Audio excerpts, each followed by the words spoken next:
Welcome, brave souls, to the chilling depths of horror and detail, the realm where the shadows whisper ancient secrets and nightmares come to life. I am your guide through the darkness, and on this channel, we delve into the spine-chilling world of Wendigo horror stories that will send shivers down your spine. First story. It followed me from Seattle. I hope it didn't follow me back.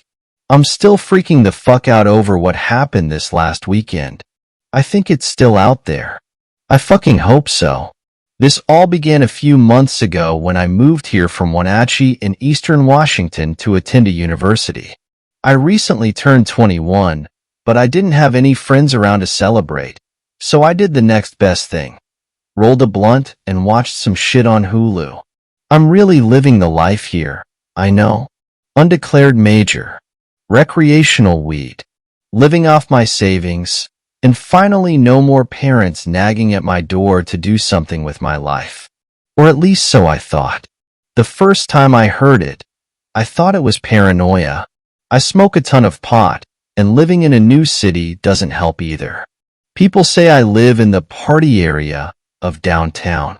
Belltown, I think they call it. So far, it just seems like an endless parade of brothers and drug-addled street kids skulking at all times of the night, and to be honest, it doesn't really bother me that much. I drown that shit out with headphones anyway. I much prefer it to that cold, deafening silence. The silence so strong you start realizing just how bad your tinnitus actually is. A silence that conjures nightmare creatures from the deepest reaches of your primitive mind to explain the occasional thud and thunk of a settling house. It was in that silence that I heard it. I was grinding some bud for my third bowl of the night when I noticed the empty quiet that filled the space outside of my apartment. I'm on the ground floor, so I'm basically used to all types of yelling, singing, arguing, and fighting when the sun goes down. But not now. Not tonight. There was nothing. Scratch. Scratch. Scratch. Scratch. Scratch. Scratch. Scratch. Scratch. Scratch. It came from the window in my kitchen. It's in quotes because it's literally 2 burners and a mini fridge with a microwave on top. Despite what think about stoner stereotypes, I'm pretty fucking immaculate when it comes to cleaning too. That's why I was puzzled when I investigated the sound. Small amounts of dirt speckled across the small excuse for a counter under the window. The window was closed. I cleaned off the counter and figured I was too high to remember making that mess earlier. Fear was overcome by a wave of relaxation when I hit my pipe. Purple Kush. Family Guy eased me into a coma, and by the morning I didn't even bother thinking about the noise from the night before. But from then on, it kept happening. Night after night after night. The same 3. Scratch, scratch, scratch. Always at different times, too. 1 o'clock, 2:45. 1:37, 3:40. There wasn't really a pattern to it, just the same weird interval of 9 scratches. It seemed to be getting faster every time. I just started assuming it was someone fucking with me. Maybe some guys picked a place to fuck with every night after they left the bar, and I just happened to get lucky. This thought calmed me down, and I was eventually convinced that this was all it was. I still didn't have any friends here, and with the cold snap and rain, I didn't really feel like going out and making any yet. The school quarter was almost over, and I noticed that I wasn't getting enough sleep. The scratching was getting louder now, and joke or not, I had to get some rest before finals week. One of my classmates suggested going camping. She even offered to let me borrow her tent and sleeping bag. Supposedly, getting out of the city once in a while and being in nature helps calm the mind. Kinda hippie sounding, but I was stoned when she suggested it. I took up the offer and made a reservation at a campground near Mt. Rainier for this past weekend. I'd rather not say which one because it might still be there waiting for someone. The girl from my class met me at a Starbucks downtown and gave me her camping gear. I really appreciated the gesture, but I'm not sure if my high-as-fuck monotone voice and glossy red eyes conveyed any evidence of that. Didn't matter anyway. I packed a couple grams of bud, my pipe, and my old Nikon SLR.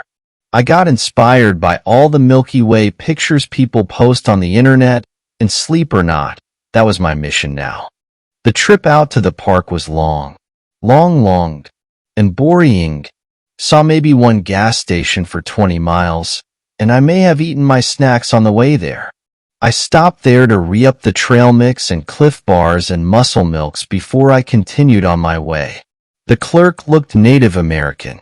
Old too. He had this weird look in his eyes when I approached him, as if he was about to say something, but cut himself off and silently rang up my tasty treats. It was his eyes, though, that bothered me. He had this look of sympathy and dread and sadness, all mulled into one. Maybe I was analyzing the situation too hard, but it seemed like he wanted to tell me something. Whatever, though. I had a galaxy to photograph. The campsite was okay. I pitched the tent fast even though some of the poles were missing and didn't snap all the way. I took a hit off my pipe and looked up at the sky, SLR in hand ready to snap that award-winning Milky Way shot. Clouds. Nothing but a fucking gray sky. Too tired to drive. I got in the tent and listened to a podcast from my phone speakers. I don't remember when I fell asleep, but I did. Eventually. And then I woke up. Atch, scratch, scratch. Scratch, scratch, scratch. It was scratching on the fucking tent. Get the fuck off my tent, douchebags. And again, I was met with that cold silence. No one responded. Scratch, scratch, scratch. Scratch, scratch, scratch. Scratch, scratch, scratch. I was somewhat paralyzed from fear, but in that brief moment I checked my phone to make sure I wasn't dreaming. I refreshed a news app and saw it update in real time. Kind of a dumb way to check that everything is okay, but I guess it doesn't matter. WHE. Scratch, scratch, scratch. Scratch, scratch, scratch. Scratch awake. All around the tent, I heard it scratching and scratching to a point where I thought I was just going insane. My heart pounded out of my chest, and my anxiety was at the highest point it's ever been my entire life. Each passing moment of silence felt like another calm to a storm of terror. The scratching in my imagination. I couldn't get out of the tent. I couldn't speak. I waited and waited. It continued, scratching faster and faster, and suddenly I heard something. Why? Silence. Scratching. In it.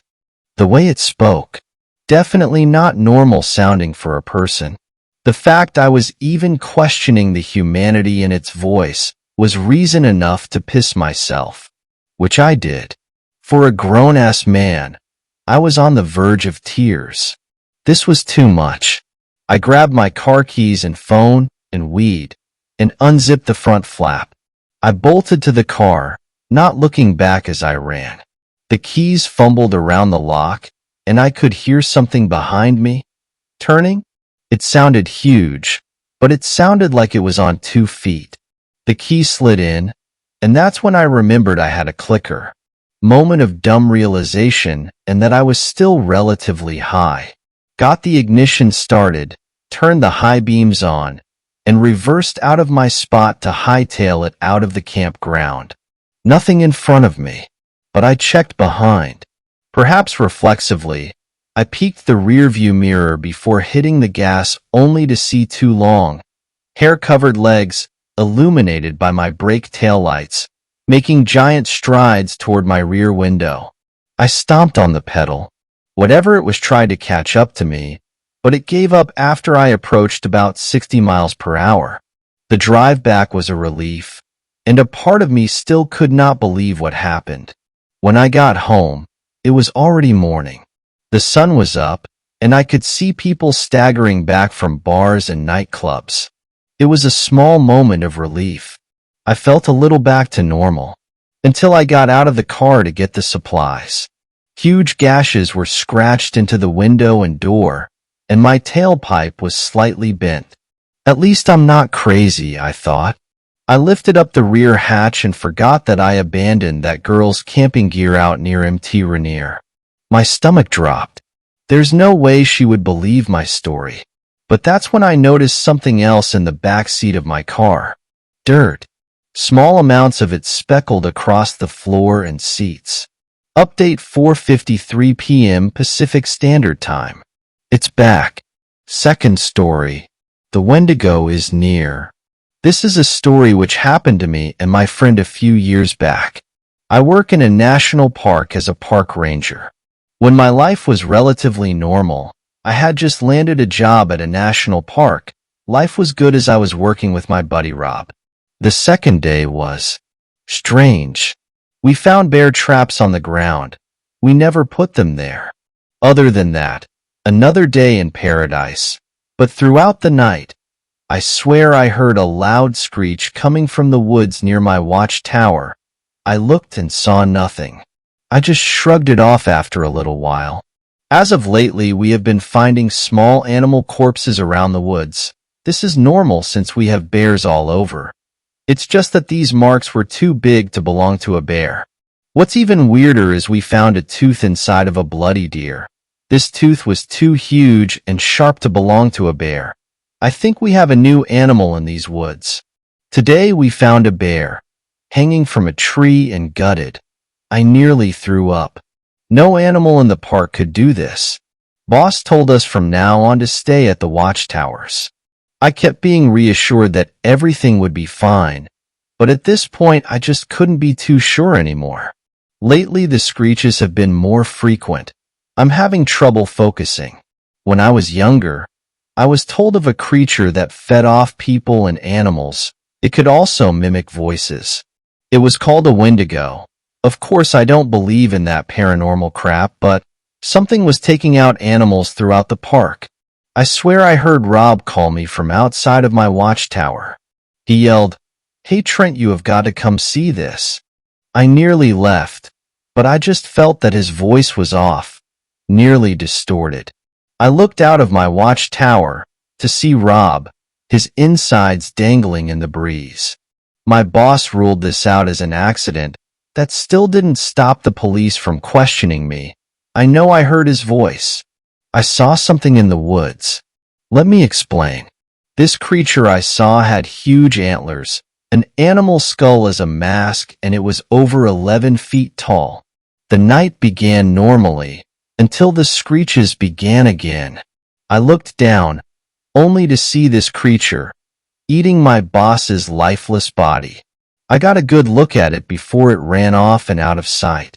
The police have been very suspicious of me lately. How could they not be? Both of the people I worked with are dead. I tried to explain what I saw to the police. Of course, nobody believed me. It all led to me being terminated. I've decided I'm not going to let this creature ruin my life. I have done research on this Wendigo. I plan to break into the park tonight. I will end this, I must. I'm in the park. I hear the screeches and I am following them. I hear the voices of my boss and Rob. They are telling me that they are okay, and I should come meet them by my watchtower. I know from my research that the Wendigo creature is really good at tricking people. I just kept wandering around the park. I was wondering until I heard my mother's voice. She died when I was 6. My instincts told me no, but I had missed her so much. Don't worry, Mom. I'm coming. Third story. Sinister beings in the Oklahoma forests. I'm so excited to see Mom. My daughter exclaimed. I know you are Honey. Come on now, get in the car. To give you all a little backstory, my name is Michael. My wife divorced me 2 years ago due to me having a crippling drug addiction. Over the course of these 2 years, I became a better person. I stopped taking drugs and hanging out with my old pals, all in the hopes that my wife will come back to me one day. That day never came. One day, I got a call from my ex saying that my daughter missed me and really wanted to see me. After all, You can't keep a child from seeing their own father. I drove 4 hours to Springfield to pick her up and went back home. She stayed with me for 2 weeks. We went to the arcade, the movies, her favorite restaurant, and I even bought her a few dolls here and there. Anyways, the 2 weeks pass by quickly, and it's time to take her back to her mother. You sure you got everything you need? Sweetie, this'll be a long drive. Yes, Dad. Can we go now? Of course we can. I started my car and began driving. I lived in Oklahoma City, and my ex lived in Springfield, Missouri. It's a 4-hour-long drive that involves going through the Oklahoma Ancient Forest, which is where we encountered them. Hey, Dad, look. Buzz, buzz, buzz, buzz. Oh, hey, your mother is calling. I picked up the phone and accepted the call. Hello, Michael. So how's Haley? Did she have fun? Yeah, she's alright. We went to movies, the arcade. I even bought her some new toys. Can I talk to her? Haley here. Your mother wants to talk to you. Hi, sweetie. Did you have F? Dad, watch out. Barack Squelling Bang. Hello? Hello? Haley? Michael? We crashed the car. I passed out. The last thing I heard was my ex's worried voice over the phone. I woke up in my house. I was arguing with Samantha. Please, Michael. Please. Go to rehab, Michael. You have to stop, please. You have to stop for the sake of our little Haley. Please listen to me. I can't. I tried. Then I can't be with you, Michael. I want a divorce. No, Samantha. Baby, please. I'm trying. Dad. Dad, wake up. Dad. Wow, what happened? We crashed into an elk, Dad. Oh my God. Oh God. Haley, are you hurt, sweetie? Only a little. Is the elk still alive? Yes, Dad. I think it's hurt. I grabbed my pistol out of the glove box and got out of the car. I saw the elk, covered in blood and barely breathing. Poor thing. Oh, you poor, dumb animal. Haley, close your eyes. Bang. Dad, why did you shoot it? To put it out of its misery. I moved the elk out of the road and got back in the car. I pressed the gas pedal, but the car didn't move. You gotta be kidding me. I went out of the car and popped the hood open. The engine seemed okay. As I was opening the car door, I heard tree branches rustling and something rapidly approaching me. Fearing for the worst, I turned around and aimed my pistol in the direction of the sound with my finger on the trigger. Suddenly, the noise stopped. I sighed a sigh of relief. Maybe it was just a wild animal? Amidst all the chaos, I didn't seem to notice that Haley didn't make a noise as all that happened. I turned around to find a broken windshield, and Haley nowhere to be found. Haley, where are you, sweetie? Haley. I took a flashlight and an extra round of ammunition out of the glove box. I put the magazine in my pocket, turned on the flashlight, and began frantically looking for my daughter. Eventually, I saw the beam from my flashlight hit something. Haley? I said in a distraught voice. Haley, is that you? I got no response. I decided to keep on walking to whatever the thing was until its appearance became more clear as I approached. It was a girl, all right, but not Haley. She looked much older, maybe 15 or 16. She was wearing a dirty white hospital gown, and her flesh seemed to be rotting. When I got close enough to clearly see the side of her head, I knew that there was no way in hell that thing was human. I slowly turned around and tried to walk back, but it was too late. It let out an ear-piercing demonic screech that I cannot describe. As I heard it rapidly approaching me, I knew that running was no good. I aimed my gun and fired half the mag at it until it finally collapsed. Thoughts started rushing through my brain. Did these things take Haley? What if they killed her? She's probably shivering out of fear right now. As my brain was processing what just happened, I heard a loud scream coming from the forest. Aha! Haley! Oh my God, that's Haley! I ran as fast as I could in that direction. I ignored the pentagrams and Wendigo skulls hung up on the trees and kept on running towards the direction of the noise, pistol in hand. Suddenly, the fog cleared. The light of the midnight moon shined through the forest. The joy I felt was soon replaced by dread as I saw strange beings around me. There were at least 5 of them. One seemed to look like a Wendigo. The other had the body of a horse and the torso of a human. The only thing I could say about the third one was that he had a tall, slender humanoid body, wore a maroon hoodie with a black cape, and carried a strange object in his hand. The fourth one was a fat humanoid figure. In his hand was a rotting, half-eaten corpse of a cat. The fifth one was an old woman. She was tall, very tall. She wore a black dress and had black paint under her eyes. As I stood in the middle of those creatures, I knew I was hopeless. There's no way the 10 bullets I had left would take out those hideous things. I blinked and saw them all standing not 5 inches away from me. I started shivering, thinking about how gruesome my death will be. They all started chanting something in some sort of language I could not describe. I felt hopeless until the old woman raised her hand, and I saw Haley. Haley! Dad? Dad, help. Let us go. What do you want from us? Why are you doing this to us? Let us go. The old woman grabbed Haley and gave her to the fat one. I saw my daughter screaming her lungs out as the thing bit off her limbs one by one. No, leave her alone. Haley! It sounded like the woman was laughing. Eventually, my daughter's corpse was dropped right in front of me. So you killed her. Now kill me. Kill me. Kill me too. They started to walk away. This was sent to me by an anonymous Reddit user on the 17th of May. I was scrolling through Reddit, not a day later, when I found a post saying the dead body of a man was found in the Oklahoma ancient forest. His death was determined to be suicide via gunshot to the head. Fourth story. I nearly escaped a Wendigo, at the cost of both of my parents. I kept this story a secret my whole life. I'm 22 now.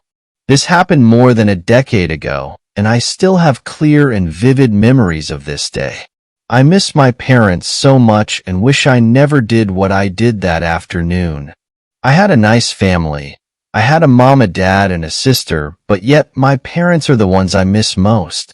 We all lived in a nice cozy cabin in Alaska, United States, near a dense and long-stretched forest. Usually my parents would take walks just to admire the beautiful snow and cold weather. My dad was a lumberjack and my mom was a normal housewife. We had such a perfect life before the incident happened. One morning I woke up to my sister yelling at my parents because she hated living here. I gave her the benefit of the doubt because she was 19 years old and had her own car but no friends due to us being isolated for miles. This argument went on for 20 minutes before I heard a door shut very loudly. I rushed downstairs to see what happened, and my mom was crying because my sister had left our family to move more in the city in a different state. My dad still had to hear this news due to him, still cutting trees into smaller pieces out back. I rushed outside and I saw my sister. She wasn't actually going to the car, but instead going into the forest. I knew it. My kind sister would never leave us. I decided to follow her and see what she was up to. I quickly put on my jacket, boots, gloves, and snow pants and went into the forest. As soon as I went outside, I realized only one car was in front of our house. It seemed weird, but I just thought Dad had to run to the store and do a few errands. So I ran towards where I last saw my sister. Once I was inside the forest, I realized it stretched longer than I thought it would, and weirdly enough, there was a path leading straight. I thought my dad cut these trees due to me being little and not really knowing much about lumberjacks. I went on, and when I turned back, I could still see the house. I knew I would be safe. I would just plead with my sister not to leave, and everything would be all right. I wish it was that easy. I walked for what seemed like forever when I heard a familiar voice. My sister, I thought, and started running towards that voice, but came to a stop. In front of me were long, white, and clean bones shaped like an old Native American roof. There was one thing that stood out with those bones. My sister's pink and gold necklace, which had her name on it. I read it, and it was her name. Now I was getting scared. I turned around to see my house nowhere. I was lost. I shouted, "Mom, Dad," but nobody came. I ran in what seemed like a loop for 5 minutes when I heard footsteps. The footsteps seemed like that of a large creature. I ducked behind a log that had fallen and hid to not show myself. I peeked through holes in the log and saw it. This creature, it was black head to toe, had blood dripping down its half-torn face. It had large, bulging, almost human-like eyes. It was standing upright. It looked almost 7 feet. The scariest thing was I could see the creature's ribs, heart, and what looked like lungs still beating and perfectly in sync. I almost screamed at the sight of its nails. They were long and had points on them. The creature looked around, and when I blinked, it wasn't there. Weird, I thought. Maybe I'm just imaging weird things. I tried to laugh it off, but the thought stayed at the back of my head. I had enough and decided to run backwards again. This went on for another 5 minutes when I heard my mom's voice. I ran towards it, and it was near the bones I saw earlier. But the closer I got, the more it seemed stranger. Mom's voice was usually kind and soft as well as comforting. But the voice I was hearing sounded demanding and slow. The closer I got, the more I saw my cabin, and I then started running towards it when the creature I saw earlier rose up on its legs, or what seemed like legs. It was taller when I was face to face with it, its eyes staring into my soul, and I thought I was going to die. With lightning speed, the creature ran towards me, and I blacked out. I woke up. I was alive in my bed, and my sister was here too. I thought it was just a dream, but noticed she was crying. She was crying in a demonic tone. I got scared and pushed back against my bed. My sister turned around, and I saw her eyes ripped out of her sockets as well as blood all around the house. I passed out again. This time I woke up in the forest. I felt immense pain near my arm and realized my left arm was bitten off. I saw it. The creature. He was eating my arm. He noticed I was awake and just stared as I screamed for help. I heard a familiar voice once again. It sounded like my dad. But where was it coming from? The more blood I lost, the closer the voice got, and the more the creature started getting aggravated. I thought I was going to die, but saw both my parents. This made me flash back into reality, and I realized I was going to have to scream in order for me to be alive. I screamed at the top of my lungs. The creature stood on its legs and threw my arm away. He walked towards me and planned on killing me right then and there. I started crying with the last bit of energy I had left, and I saw them. My dad and my mom. They were here. I then noticed Dad was terrified and was backing away when he saw this creature. Mom threw rocks at it, and the creature ran into the forest. My parents picked me up. I was happy to see them. The last thing I saw before I blacked out was my mom behind my dad getting ripped to shreds by that thing. Fifth story. Somewhere in the Canadian wilderness, there's a highway with no exits. Oh, I'm heading through the valley, where the lone road has no end. Grizzly bear and mule deer greet me. Trapper, hunter ain't my friend. Take a sip, poor weary traveler. Don't join in, don't rest your head. Turn yourself back to your trail now. Ravens talk, don't be misled. I can't help but miss my darling. In this lonely place I roam, but the elk and lynx console me. Bighorn sheep will lead me home. I sang my grandfather's old campfire tune as my Subaru cruised along the Tulane Highway. There was no FM radio reception this far out into the mountains, so my choices were to sing or enjoy the silence. This song, in particular, felt appropriate. It had been 2 hours since the road had dipped into this valley, and I couldn't recall seeing an exit since then, even a small dirt road or campground turnoff. My fuel light flicked on. Shit, this was weird. Even if I had taken a wrong turn, I should have seen something by now. I hazarded a glance at my phone. No reception, so no roadside assistance.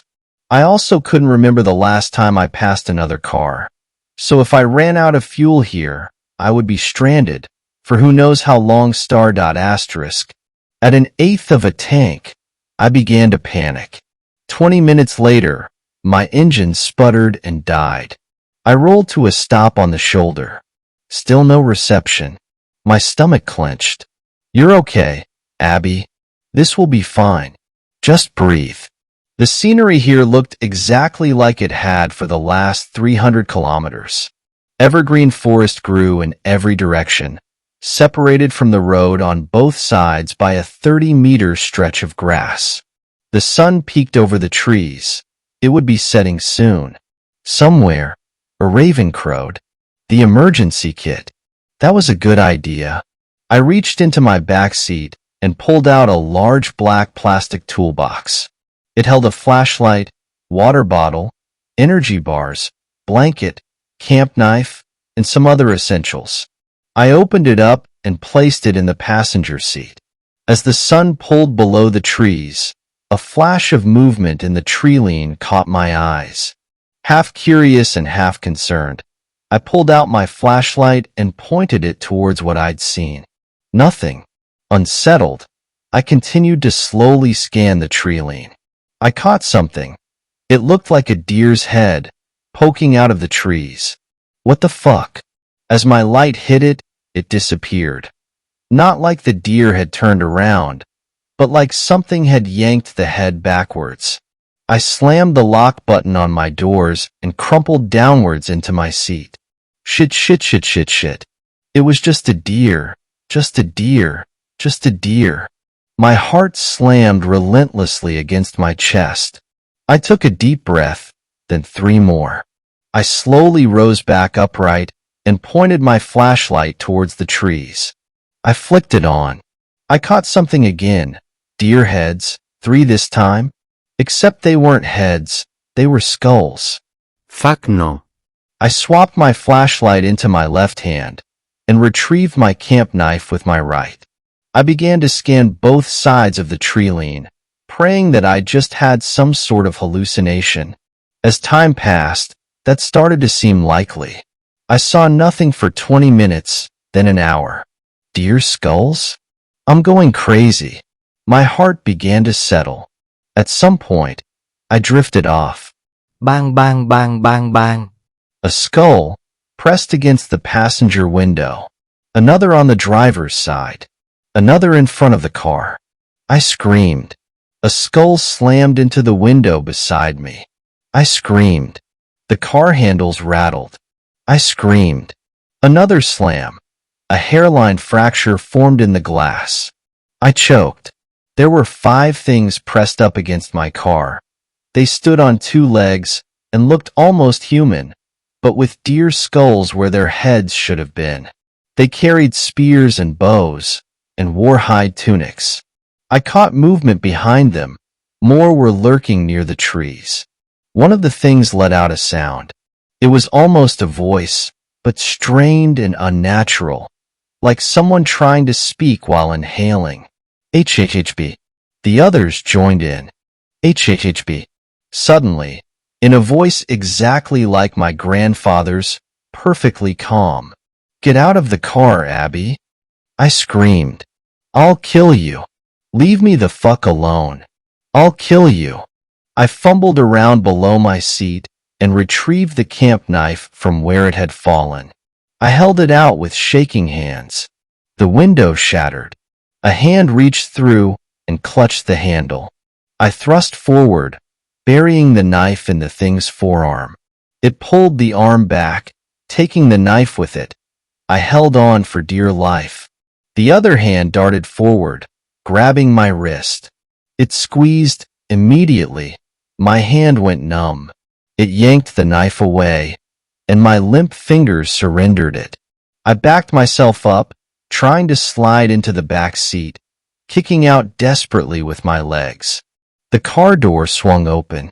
Tears streamed down my cheeks. Please iden twanity iden twanity iden twanity. Ignoring my pleas, it grabbed my left ankle and yanked. My head struck the car seat, then the door, then the ground. My vision spun. My hands desperately scrambled for purchase as my body dragged across the dirt and rocks. I bucked, trying to free my foot and get upright. I kicked the thing with my other leg. It didn't even react. I thrashed and shrieked at the top of my lungs. The world faded. I caught glimpses, pockets of consciousness. The deer-headed things all around me. Trees. A worm-ridden corpse hanging from a noose. I awoke in a daze and tried to get my bearings. I was in a 10-foot clearing, in the middle of dense forest. At the center of the clearing was a dining table, with chairs arranged around it. I was seated at the foot. The rest of the places were occupied by the skull-headed things. All of them were quiet, turned in my direction. No animal noises, no sounds of wind whistling through the trees. No ambient sound of any sort pierced the silence in the clearing. There was only me and these creatures from hell. The table was set for each of us. In front of me was a goblet of black liquid and a plate of unsightly meat. As I looked around, one of them spoke in the same unsettling voice as before. Drink, eat, sleep. I shook my head. Have a sip. You must. Something about those words was familiar. Take a sip, poor weary traveler. The song echoed through my head. It reminded me of my grandfather, of nights spent around a campfire in the backyard, singing songs and roasting marshmallows. I would give anything to be back there, anything to be anywhere else. As I continued through the verses in my head, an uncanny realization swept over me. The valley, an endless road, things that mimic human speech, like ravens. They're hunters, trappers, a glimmer of hope in the darkness. It might be a coincidence, but I'd take it over nothing at all. So that means I took a sip of the black liquid. It scorched my tongue, and I stifled a gag. At this, the hunters took massive swigs from their goblets. They broke out into strange chatter. It sounded like a mixture of different animal calls, all blended together into something singular and bizarre. They weren't looking at me anymore. Don't join in. Don't rest your head. As quietly as possible, I lifted out of my chair and slunk towards the tree line. They didn't seem to notice, or if they did, they were too busy to stop me. I broke out into a run. As I hurtled through the trees, I kept my eyes peeled. The song mentioned trappers, too. I could barely see in the darkness, but managed to narrowly avoid a net strung up between two trees, and just barely noticed a tripwire lying across the forest floor. I ran and ran and ran. Nothing seemed to change, and I had no sense of direction. For all I knew, I could have been running in circles. Once I couldn't run anymore, I alternated between walking and jogging. After about an hour, I started hearing voices. Every minute or two, coming from somewhere in the distance. All sorts of perfectly normal voices, some of which were familiar. Abby, where are you? My best friend. Mom? Are you out there? Can you talk to us? This is Banff Search and Rescue. A man. Please help me. I'm caught in the net. They're going to kill me. Please help me. a child. Ravens talk. Don't be misled. It barely needed to be said. I continued onwards. After another 20 minutes, I started to hear movement behind me. A long ways off, but getting closer and moving in my direction. I picked up speed and turned 20 degrees to the left. 2 minutes later, the sounds turned as well. They were on my trail. I was out of energy and out of options, in the middle of nowhere. Did I really think I could get away? I felt the little sliver of hope in my chest flicker, but it wasn't dead yet. All I could do was keep running, and I could do that. For half an hour, I managed to stay ahead of my pursuers. I wasn't moving very quickly, but neither were they. Following my trail must have been difficult. As lightheadedness started to set in, I spotted another trap ahead. This one was different. It had caught something. It was a net, hoisted a foot off the ground, and inside was an animal, desperately thrashing around. Poor thing. I'd been running for my life for hours, but something about that trapped animal broke my heart. I know the feeling, little guy. I sighed. I had 2 seconds until I reached the trap, 2 seconds to make a choice. All right, let's do the stupid thing. I was doomed either way. At least this animal could get away if I stopped to help it, even if that allowed my pursuers to catch me faster. I reached the net, then crouched down, sized it up for a moment, and pulled the fastening knot apart. The creature bucked and came free. It was a sheep with 2 large horns. Big-horned sheep will lead me home.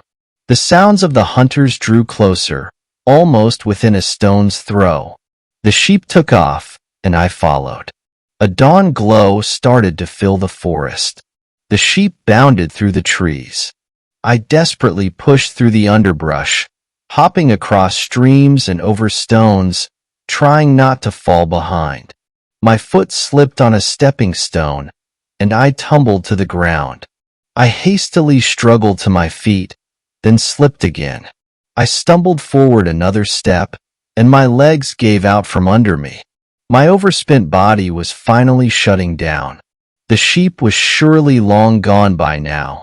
I'd lost my chance, just when there was finally a glimmer of hope. I screamed in frustration and despair, and tears welled up in my eyes. My body refused to move. I curled up and waited for death. I felt something wet on my forehead and looked up in shock. The sheep was standing over me, licking the sweat and blood from my face. I smiled in appreciation for a moment. Then, with dread, I turned to look behind me. As I feared, the hunters were barely 20 feet away. They had stopped in a semicircle around us. They brandished their spears and bows, and their skulls screeched and hissed menacingly. Calmly and deliberately, the sheep stepped in front of me, placing himself between me and my pursuers. It was just a small creature, not more than 4 feet tall. But as it stood there defiantly, I couldn't help but feel safe. The hunters looked jittery now, glancing back and forth between one another. What's stopping them? Are they afraid of the sheep? The sheep turned his head back and forth slowly, looking at each of the hunters in turn. He stomped his feet. At the same moment, they hissed and screamed like wounded cats and fled in the direction they came from. I pulled myself to my feet, steadying myself against a tree trunk. The sheep proceeded slowly now, and I limped onwards behind him. Eventually, the trees began to clear, and he stopped. I crouched down next to him. Is this as far as you go? The raspy voice that escaped my lips barely sounded like my own. He bucked his head up and down slightly. Not sure whether it was appropriate, I pulled him into a hug. I started to cry again. Thank you, I whispered. He leaned his head into my neck for a moment, then we pulled apart, and he plodded off back into the trees. The more I think about that night, the more I conclude that I found the favor of something ancient and powerful that day. something that could have easily freed itself from that trap if it wished to.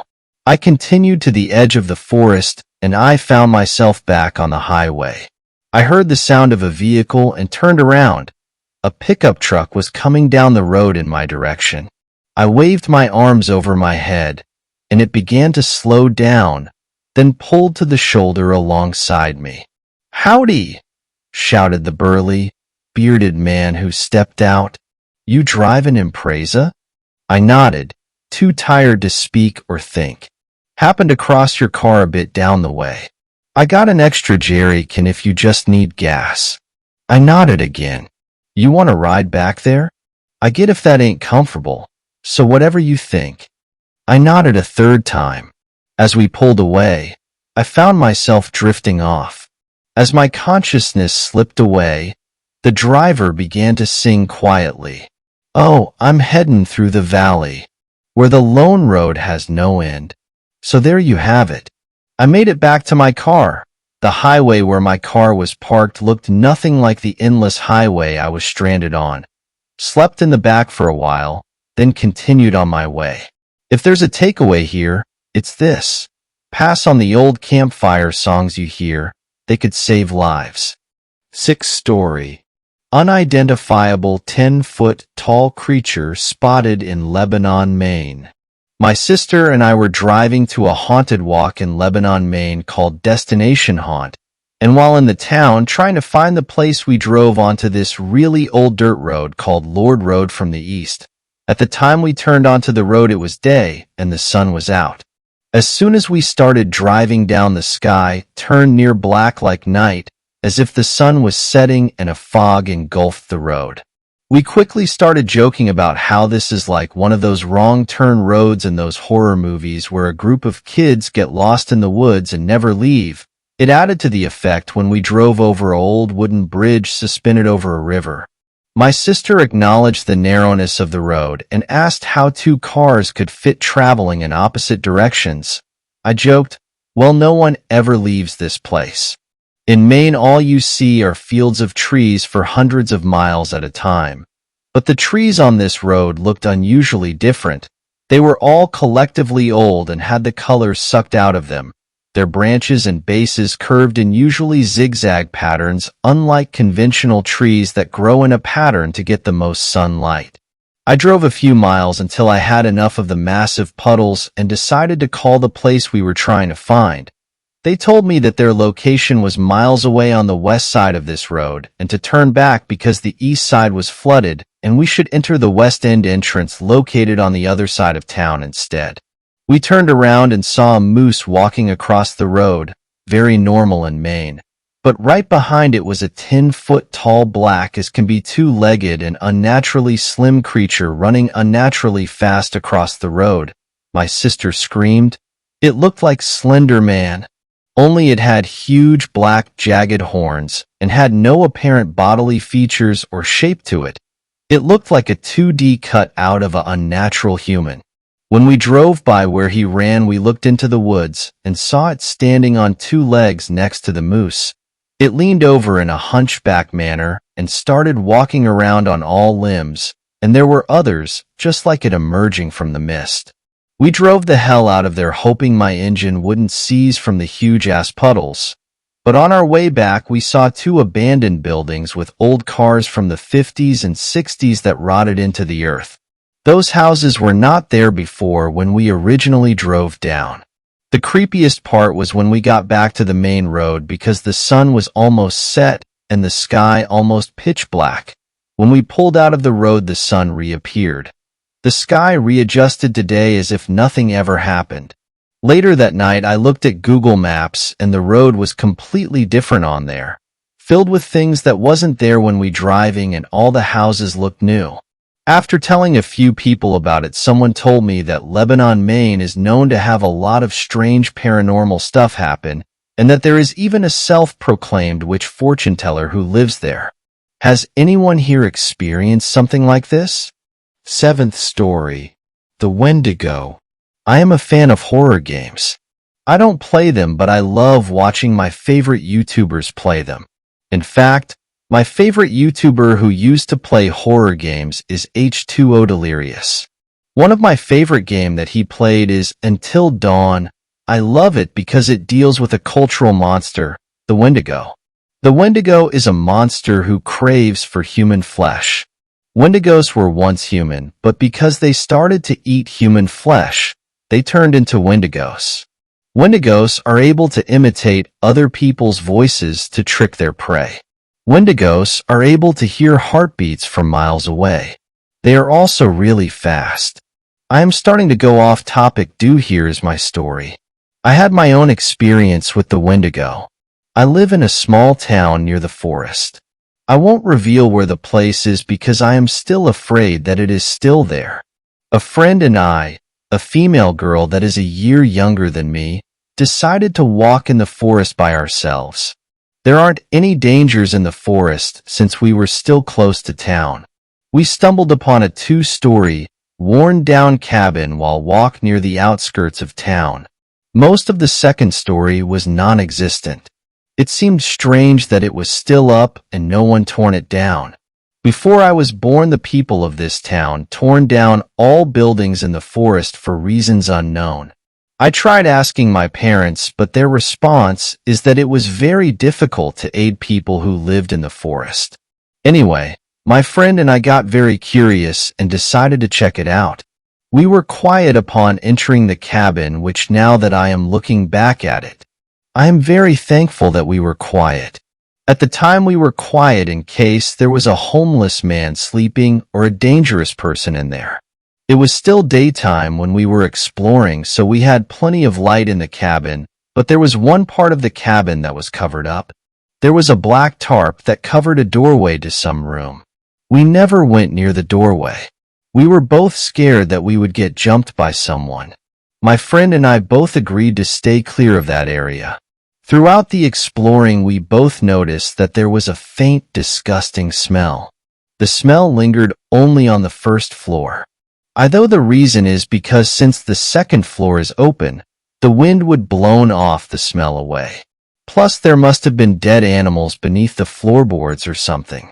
It was only when we got near the closed-off room did everything went downhill.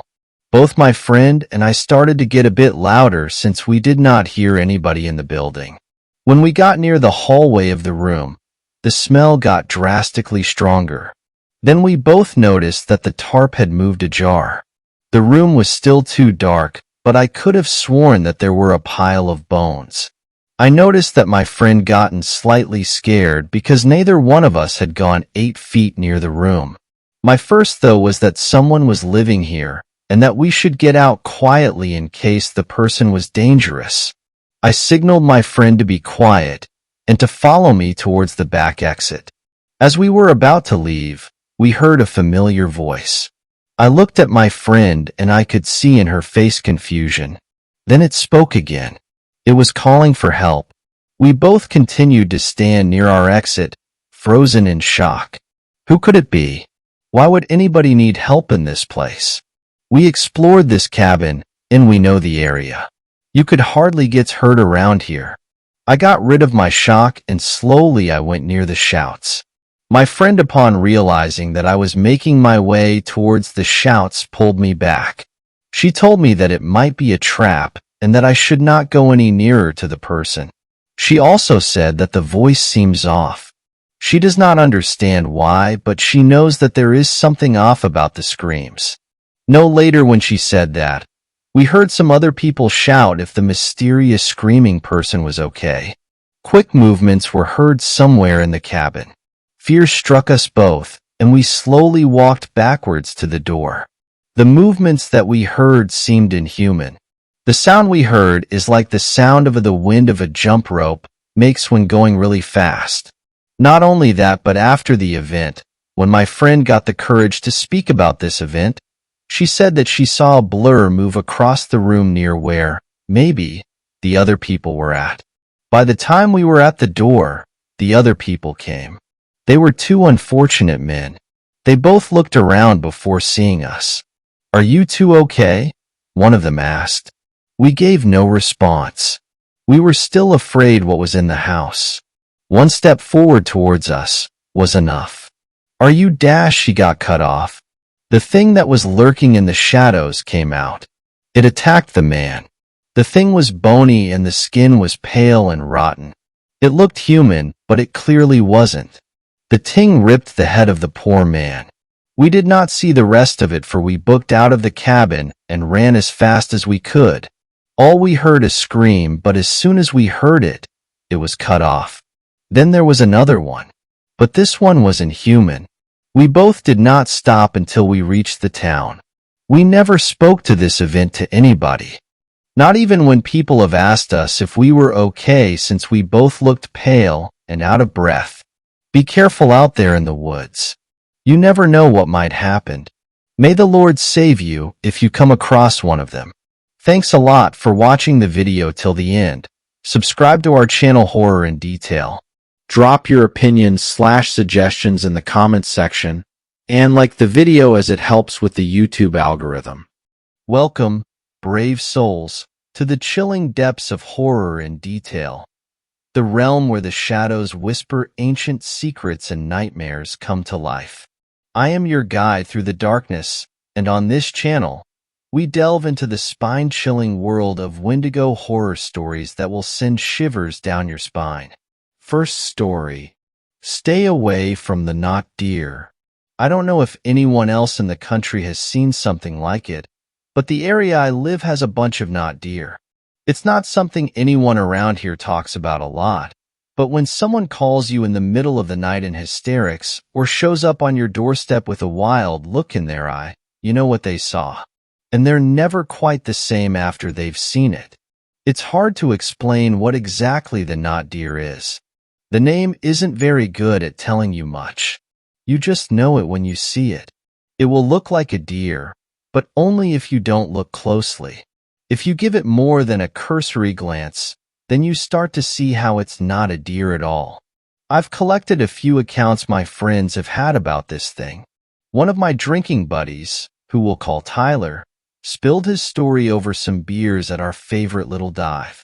Me and him were sitting with a couple of other friends in the bar. We were all a bunch of 40-something guys who had grown up in rural Appalachia. Tyler looked around the bar to see if anyone close to us was gonna hear what he said next. He told me that he saw it when he was young, in about his early 20s. Tyler was smart and had gotten into a university in a big city. He was driving back to his hometown out in the country for winter break so he could spend Christmas with his folks. He was driving a little slow down a 2-lane country road on account of the ice and snow that the area had been getting. He was keeping an eye out for animals since he was driving through the middle of the woods, so he was well prepared for if something like a deer leaped out of the woods a ways in front of his car. What not enough people understand is that hitting a deer out in the middle of nowhere can be a death sentence. They will wreck your car, and if it's a buck, then you have the extra danger of the antlers going through the windshield and into a place they're not supposed to be. So it's understandable that Tyler slammed his brakes when he saw the deer. He came to a stop about 20 feet in front of it. Tyler sat there waiting for the deer to move out of the way. He told me that at first it looked like any other normal deer, but he slowly started to realize that something was off about it. Tyler told me that the deer didn't get out of the way immediately. He said that it was wobbling on its legs like a newborn. It took a shaky step forward, then another, and then it began to walk more confidently until it was out of the way of the truck.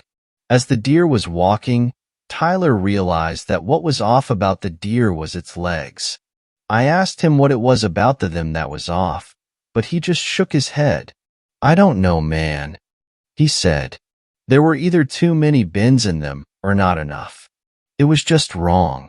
Wasn't made right." Tyler said that as soon as he noticed this, he got more afraid. He said it felt like his heart had sunk into his stomach. After the deer had gotten out of the car's way, it stopped in its tracks. Then its head turned around to face Tyler. "It looked too smart," Tyler said. "It wasn't looking at me, it was looking into me." Tyler put the pedal to the metal, not caring about the ice and snow on the road. He said he kept up that speed for 5 minutes. His heart was beating hard against his chest, and he had to take deep breaths to get himself to calm down. After Tyler finished his story, we were all silent. Then one of my other friends, who we'll call Jamie, spoke up. "I've never seen it," Jamie said in a voice that made me think he was lying. "But my dad has." Jamie said that it happened when he was a teen. His dad was going out to the outhouse in the middle of the night. Jamie's dad brought a flashlight with him, so he can see where he was going. He got from the house to the outhouse just fine, but when he was walking from the outhouse back to the house, he shined the flashlight into the nearby tree line. Standing just at the edge of the tree line was a deer. The deer's eyes reflected the light of the flashlight back at Jamie's dad, making it appear as though the deer's eyes were glowing. It's something that happens with all deer and all lights, but it can still be unnerving. The deer ran off after a few seconds. Jamie's dad started walking back towards the house when he heard a rustling in the trees. He shone the flashlight at the tree line again. According to Jamie's dad, there were deer standing about 5 feet apart from each other up and down the tree line. They were standing still, just looking at him. Jamie's dad got spooked and booked it back to the house. The next morning, Jamie and his dad had to drive into town for supplies. His dad told Jamie all about what happened during the drive. But Jamie said as he told the story, his dad seemed to get more unnerved, more scared. When he got to the part with all the deer standing in line, he paused. "You know, something about those deer wasn't right. Besides the obvious." Jamie's dad was silent for a bit before he said, "It was the eyes. They didn't glow. And their faces, they were wrong. Didn't look like a deer's." "What do you mean?" Jamie had asked his dad. "It was like someone had to make a deer's face from memory, and then you stuck it on an actual deer's body." Jamie's dad was silent for a while after that. It was only when they pulled into the store in town that Jamie's dad spoke up again. "You know, Jamie, I'm starting to think what I saw weren't deer at all." Once again, our group of friends was silent. We drank our beers for a while. Then Carl spoke up. "I got a story." Carl was a laid-back guy, never really partied, never complained about his job, and was never really one to strike up the conversation. He was usually the proverbial third wheel in a group. Carl said this happened maybe 3 years ago. He ran a hardware store in town that had fallen on rough times. He decided to travel into the city to go to a business seminar being given by one of those so-called gurus to try and get his store out of the red. He was driving on a country road towards the city when the deer ran out of the woods and in front of the car. Kyle slammed the brakes and was able to stop before he hit the deer. The deer swiveled its head around to face Kyle. Kyle said, "It was like Tyler said. It wasn't looking at me. It was looking into me." Kyle just sat there looking at the thing, waiting for it to get a whiff of the smell of the truck or him and run off. But instead, it walked up to the car. It raised its front legs and planted its hooves on the hood of Kyle's truck. The deer just stayed there, towering over Kyle. It looked down at him, staring at him straight into his eyes. Its breathing was real heavy and raspy, Kyle said. Sounded phlegmy too, like it was trying to couch something up. It was terrible. My heart went into my throat. I just felt like something was going to happen if I just stayed there. So I did what I had to. Kyle said he pressed down on the accelerator. The deer lost its balance and went under the truck. The truck bucked and rocked as it rolled over the deer's body. Once it was up and over, Kyle slammed the accelerator and tried to drive away as quickly as he could. As he was driving away, Kyle looked into his rear view. He could see the deer shaking, but it managed to stand back up on its hind legs. If you're ever driving through the eastern part of the country on an isolated road, keep an eye out for these things. They're a part of the forest here, and they won't mess with you if you don't mess with them. Drive safe. Second story. There's something wrong with the deer in my yard. It's just standing in my backyard right now. See, I have a window that looks right out into it, and the weird thing isn't the deer itself. I mean, this deer is weird, but the fact that there is deer in town here isn't weird at all. I live in a small town in Montana, and recently the population of deer has basically exploded locally. They're everywhere. You can't go for a walk anymore without spotting up to 20 of the damn things, and the town is barely a mile from end to end. This thing, though, I don't know if anyone else has seen it but me, and that's terrifying. I was just browsing the internet, listening to true crime shit on YouTube while I wonder traded Pokemon, because what else does a person stuck in Podunk do but try to forget there. My cat was curled up at the foot of my bed sleeping, and I was ready for a night of bland nothingness that I was used to. It's quiet here. No traffic past 8 p.m. let alone when it's dark. So when I heard this scream, it really caught my attention. It was distorted somehow, like someone screaming through a filter or underwater, but it wasn't quiet for it. It was loud as fuck, and my cat woke up instantly and jumped off the bed with all his fur on end. I don't know where he went, to hide probably. He tore out of my room like a bat out of hell, and I just sat there in silence, half thinking that I'd somehow imagined it, despite my cat's reaction being quite contrary. Okay, let's be rational about this. Something, just screamed. Really loud. Just look out the window, right? I can't explain why, but I was terrified to look out there. The mere thought made me feel sick to my stomach. My bed is situated so that it's right in front of the window, and I felt like something was watching me, waiting for some kind of reaction to what I'd heard. But that's stupid, right? Someone could have been hurt after all. I mean, I lived in a small town. Nothing too terrible happens in this shit town. So I figured that I was just overreacting. I'm overthinking the sound. Maybe someone has fallen off their roof in the middle of the night or something. So I looked. All that was in my yard was a deer, standing off near the back fence and hunched over in a way that immediately made me uneasy, like it was hunched or crouched. Now it was dark out, so I couldn't see that well. There's a street light, but it doesn't light up my backyard well because the fence follows the line of an alleyway. So I didn't realize right away what was off about this thing.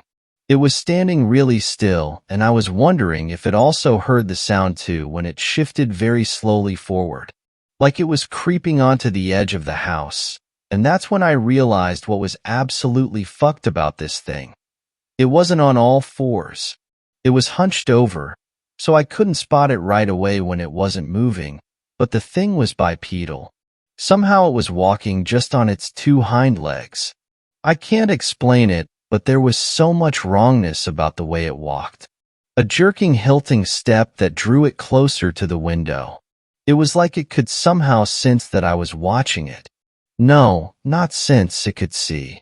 Its face was turned toward me, and though it was too dark for me to see it well, I swear to God it was keeping eye contact with me. I noped out then, pulled the curtains shut, and have frantically moved my bed to the other side of the room. The doors are locked. I've double-checked, triple-checked. The windows are all shut. But God, I can't shake the feeling that this thing can somehow see me still. I've barricaded myself in my bathroom because there's no window in here. I want to get the cat, but I'm scared to step out of the room. Should I call someone? Who do I call? Freaking animal control. That thing wasn't right. I don't have a gun. I never hunted like my parents, and I'm regretting it like hell right now.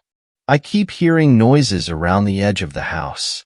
Not the screams, thank God, but just this tapping, like it's trying to figure out a way to get inside. I'm terrified, but what the hell do I do? Third story. There's something wrong with the deer in my area, and I don't think it's just deer anymore. I'm from a small town in a very rural state which I will not name for privacy purposes. I studied sociology in my state university and graduated with honors. I couldn't afford any further education because I had a family to take care of, so I resorted to other jobs. It wasn't so bad. I worked every day as a handyman in my hometown. It was so small and obscure that we weren't even on the map. Population, 200 people. That said, one thing I did with my brothers was that we went hunting once the season opened up. My brothers and I still lived in town, but we would go up to the mountain and camp with our father before he passed away. We kept that tradition up since then. I was the youngest one. My brother Jack was the middle child, and Jason was the oldest one.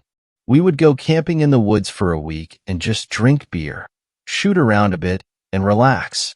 My kids would go to my parents', and my wife would take that week to relax away from the stress of kids and me. It was a nice setup that we all looked forward to. Sometimes I would bring back enough deer meat to last my entire family a month. We would also share with our closest friends and neighbors. It was the neighborly thing to do. Besides, there were always more deer in the woods. Things took a turn 2 years ago when I was diagnosed with alpha-gal syndrome, a disease that can be caused by tick bites, which makes you allergic to a sugar molecule found in most mammals. It causes me to break out into rashes, hives, itching, vomiting, and everything in between. I felt like it was some sort of cosmic joke, being forced to become a vegetarian by my own body. That said, I still went along with my brothers to join them in hunting. Although I couldn't eat the meat, I could still drink and lay back. Hey, Jake, why don't you just eat some meat? Stop being a wimp and overcome it. Jason slapped the cap off of my head while walking over to get another beer.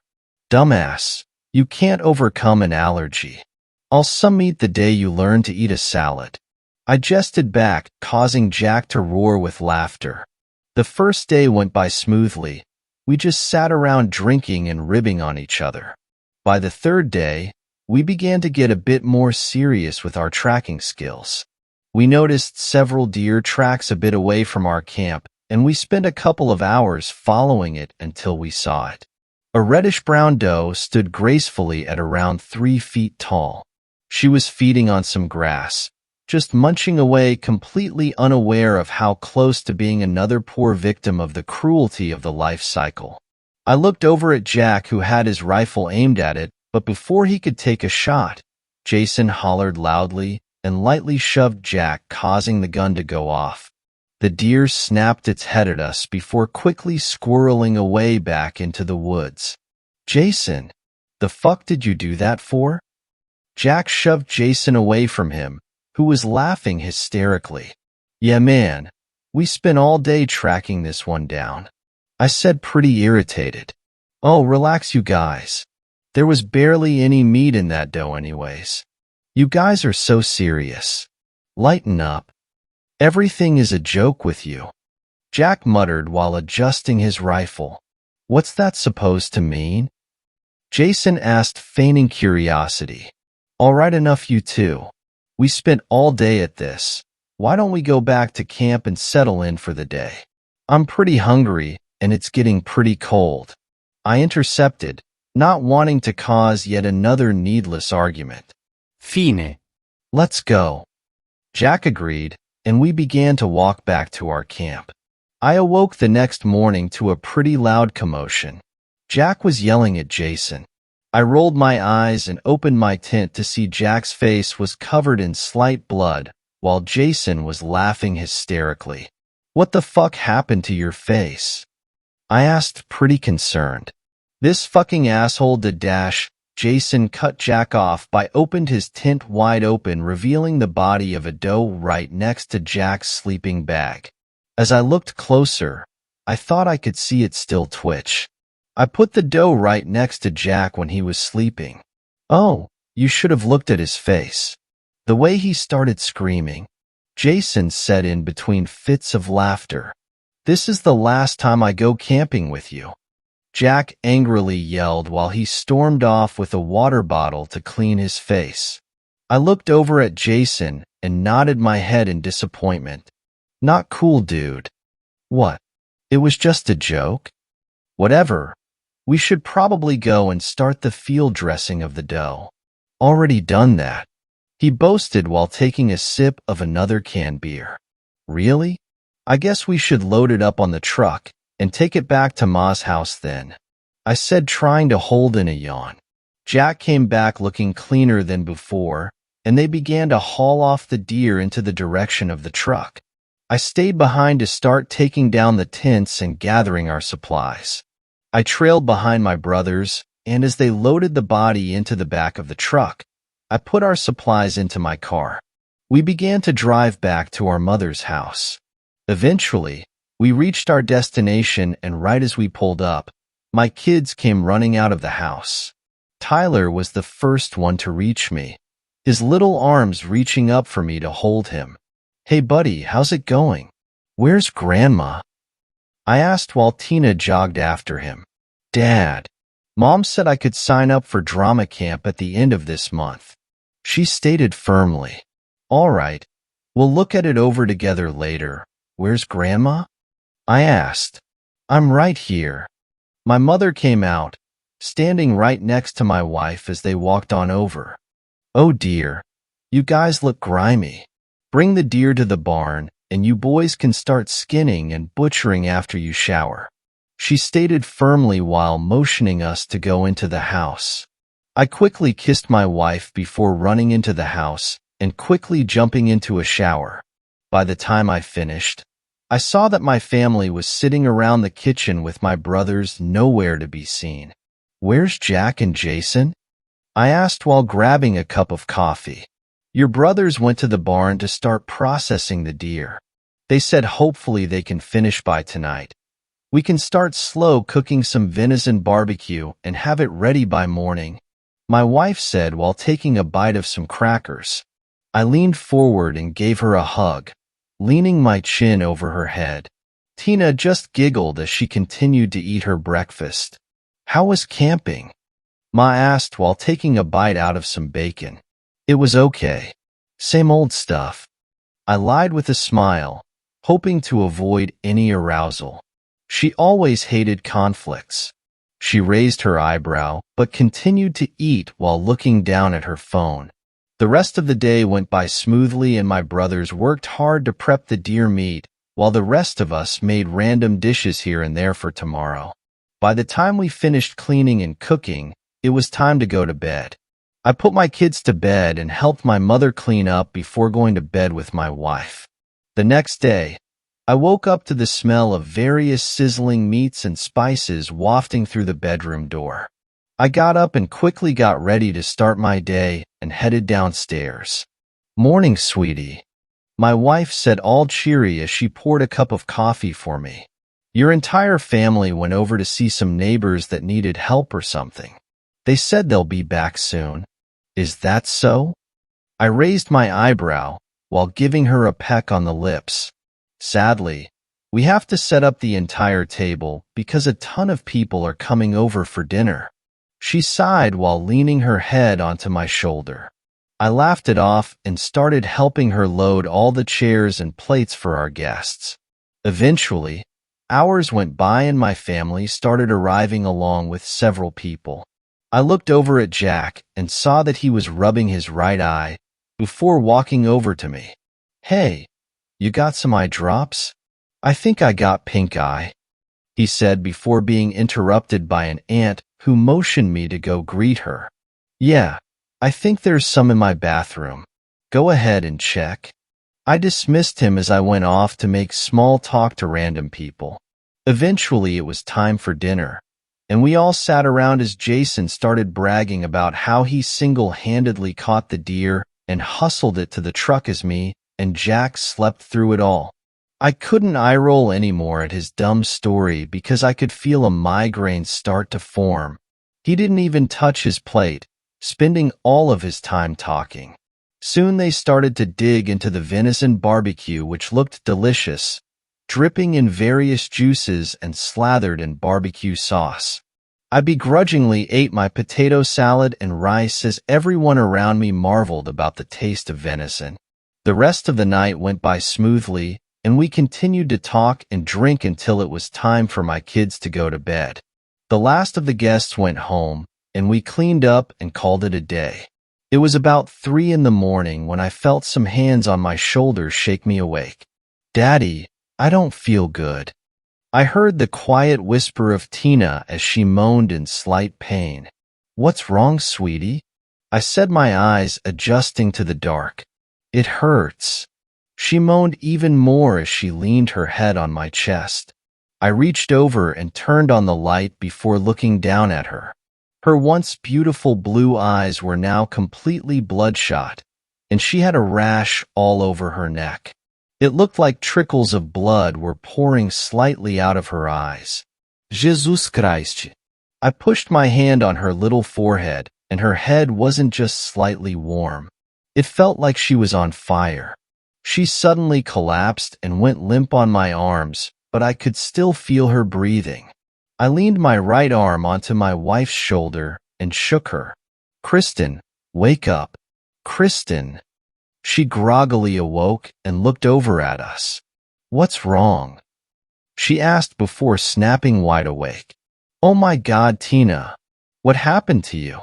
Baby, are you okay?" "Kristen, I gotta take her to the hospital. We gotta go now," I said rapidly while scooping up my daughter as we rushed out of the bedroom. We hurried down the stairs and into the car before driving straight onto the road. My wife pulled out her phone and pressed it against her ear. "Linda, Jack and I are on our way to the hospital right now.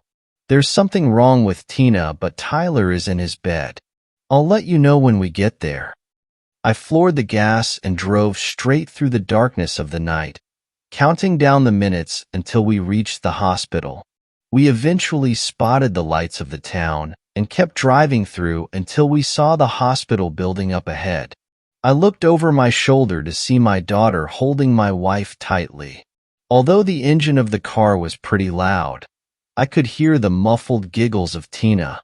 I looked over at my wife, who was as equally confused as I was, but before we could even say anything, I quickly slammed on the brake before I could hit the parked ambulance in front of us. I quickly got out of my car and opened the door to my wife's side and grabbed my daughter from my wife's hands. We ran into the entrance of the hospital, running up to the only receptionist that was standing looking tired. "Please help my daughter. She passed out earlier, and she has these weird rashes on her face," my wife cried out. The receptionist perked up and looked at us both before grabbing a phone and dialing it. "We have an OB code."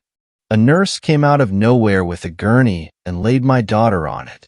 Tina's entire skin was all red, and the outline of her veins were turning all black. She looked even worse than before. My beautiful little girl looked so sick that my heart was breaking. They only let my wife through the doors with Tina. The receptionist started asking me all these questions to which I had no answers for. "Sir, what happened to your daughter? What was she doing when she passed out?" "I don't know. All I know was that she woke us up and passed out, and when I turned on the light her skin looked like hell. The black veins is something new," I answered honestly. "All right. The staff is doing everything they can to assess the situation. For now, please take a seat, and we'll notify you in a couple of minutes." Before I could argue back, my phone went off. I looked down to see that it was my son Tyler who was FaceTiming me. He must have noticed that we were gone. I accepted it, but the screen was all black. I could barely see the faint outline of his face. "Hey buddy, Mom and I were J-dash. Shoo, something's wrong with Grandma." I'm scared. He whispered quietly. My heart quickly dropped to my stomach. "Is she sick? What's wrong with Grandma?"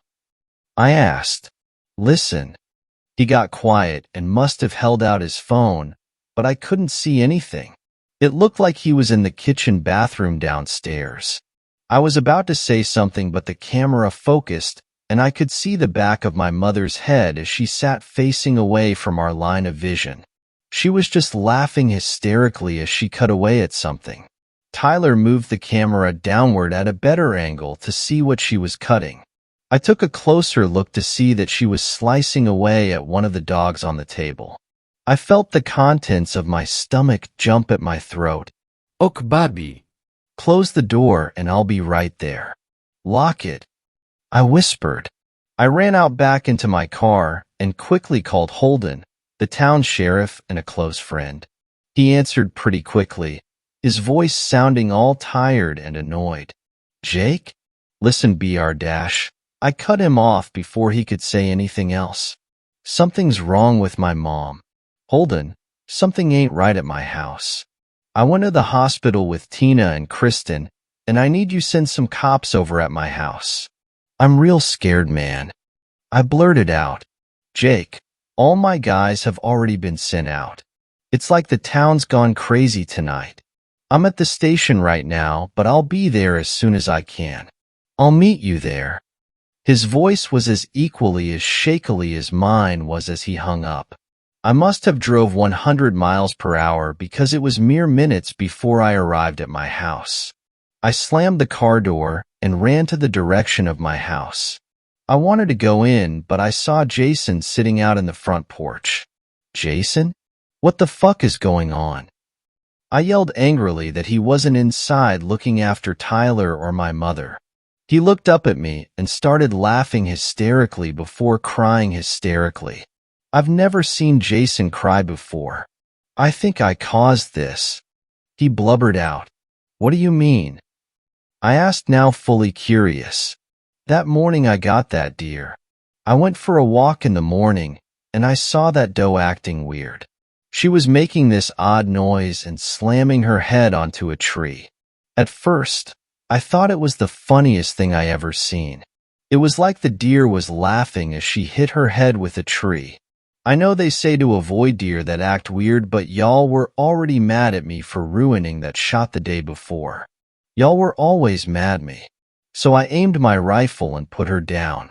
I thought the meat would have been cleaned out by the heat when we cooked it. When's the last time we ever got sick? I just wanted y'all to be happy with me. He cried out before shaking uncontrollably as he put his hands up to his face. I felt an anger in me like never before. That bastard put his ego before our health, and now Tina was in the hospital, and God knows what was going on with my mother. I walked up to him ready to pound at his face, but stopped the closer I got to him. He was all covered in blood. Jason, is that your blood? I asked quietly. No. He shook his head before continuing. Jack was acting all weird. I found him beheading Mama, and he started coming at me with a butcher knife. I had to stop him. I looked at him horrified before looking back at the front door. I took a few steps before walking into the house.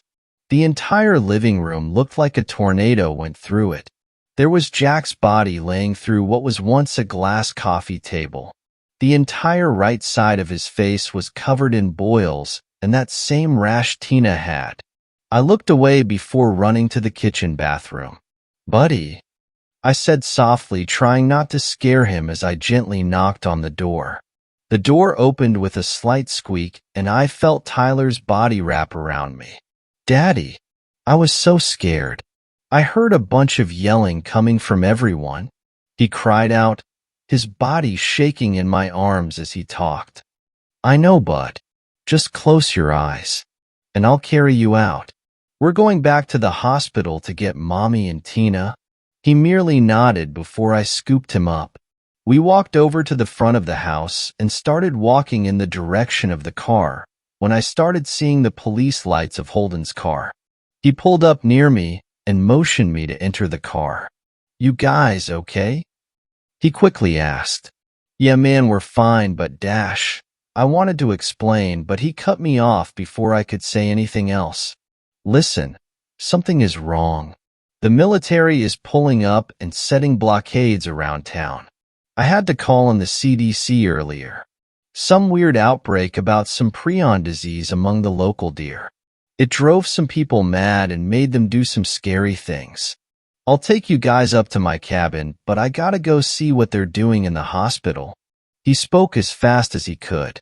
"Kristen and Tina are there. Are they okay? Do you know anything?" I quietly asked, trying not to scare Tyler. "I called up Dr. Reynolds, and he said Tina showed the symptoms, but it's too early to tell with Kristen. She chose to stay with Tina while I took you two to the cabin. As soon as they're cleared, I can drive them back. The phones aren't working right because there was an accident at our only cell tower, but you can still text. I think we have Wi-Fi for now." I wanted to ask more questions, but I merely buckled in and started texting Kristen. "Everything okay?" "Yeah, we're fine. Tina's asleep right now." "You good?" "Yeah." "Have you talked to Holden?" "Yeah. He said we'll meet at his cabin." "Is he on his way now?" "No. He's still dropping us off. Text me when you see him." "All right. See you in a bit." And with that, I felt slightly relieved. I was going to wait in person to tell her about my mother, Jack, and Jason. Eventually, we reached his cabin, and I took Tyler up to a spare bedroom as Holden drove off. I'm growing restless at not being able to do anything, but I have Tyler to look after right now. Do you think we'll be all right? Fourth story. The Knot Deer of Pulaski County. I suppose, due to the nature of this page, a lot of you have heard of a knot deer. For those of you who haven't, I pray you never find out firsthand. Oh, where are my manners? My name is Madison. I'm almost 25 years old, and I've lived in a tiny village called Ullin, pronounced Uhlin, for about 2 years now. Shortly after moving here, I encountered one of these creatures said to only roam the Appalachian states. I know, it was after dark, and you're going to ask if I'd been drinking or anything, or you're going to say that my eyes were playing tricks on me with a deer and some shadows. First of all, I was stone cold sober that night, as I don't drink, save for once every other blue moon. Secondly, this thing was standing directly under a streetlight. I can't be losing my mind, right? Right? Pardon me, I'm getting ahead of myself. Allow me to start from the top. It was a stagnant, humid August evening in tiny Podunk Ullin, not Ullin. The sun had recently set, and the stars had just started to wink to life in the gradient canvas of navy blue, purple, and black overhead. So I'd probably set it at about 9 to 9:15 in the evening. Things were fairly quiet, as they usually are in this little town. A dog barking in the distance, and the occasional whisper of a car going down the main road about a block and a half from my house. I live with my wonderful fiancé, we'll call him Kevin, as I'm not sure he'd want his identity known, and his name isn't really relevant to the occurrence, directly across the street from a lovely, small baseball park. I used to love going for evening walks through this little park, until that night. I finished letting our 2 dogs outside for a run and potty before their bedtime and fed our deaf cat, Lance. Then I grabbed up my double-decker cheeseburger-shaped coffee mug/pipe, baggie of weed. Yes, I do smoke pot regularly, but don't jump to any conclusions yet, and Lucky Bic lighter, which is red with a picture of Morty Smith from Rick and Morty printed on it. And after telling my fur kids that I loved them and would return shortly, stepped out into the soupy night air. It was so warm I half considered staying inside where it was more comfortable. But I'd had a long day at work at the local dollar store, and definitely needed to get some mano-y-mano with the cool grass and my favorite smoking piece. Maybe that'd be mano-y-mano-y-mano? I dunno. Anyway, where was I? Oh yes.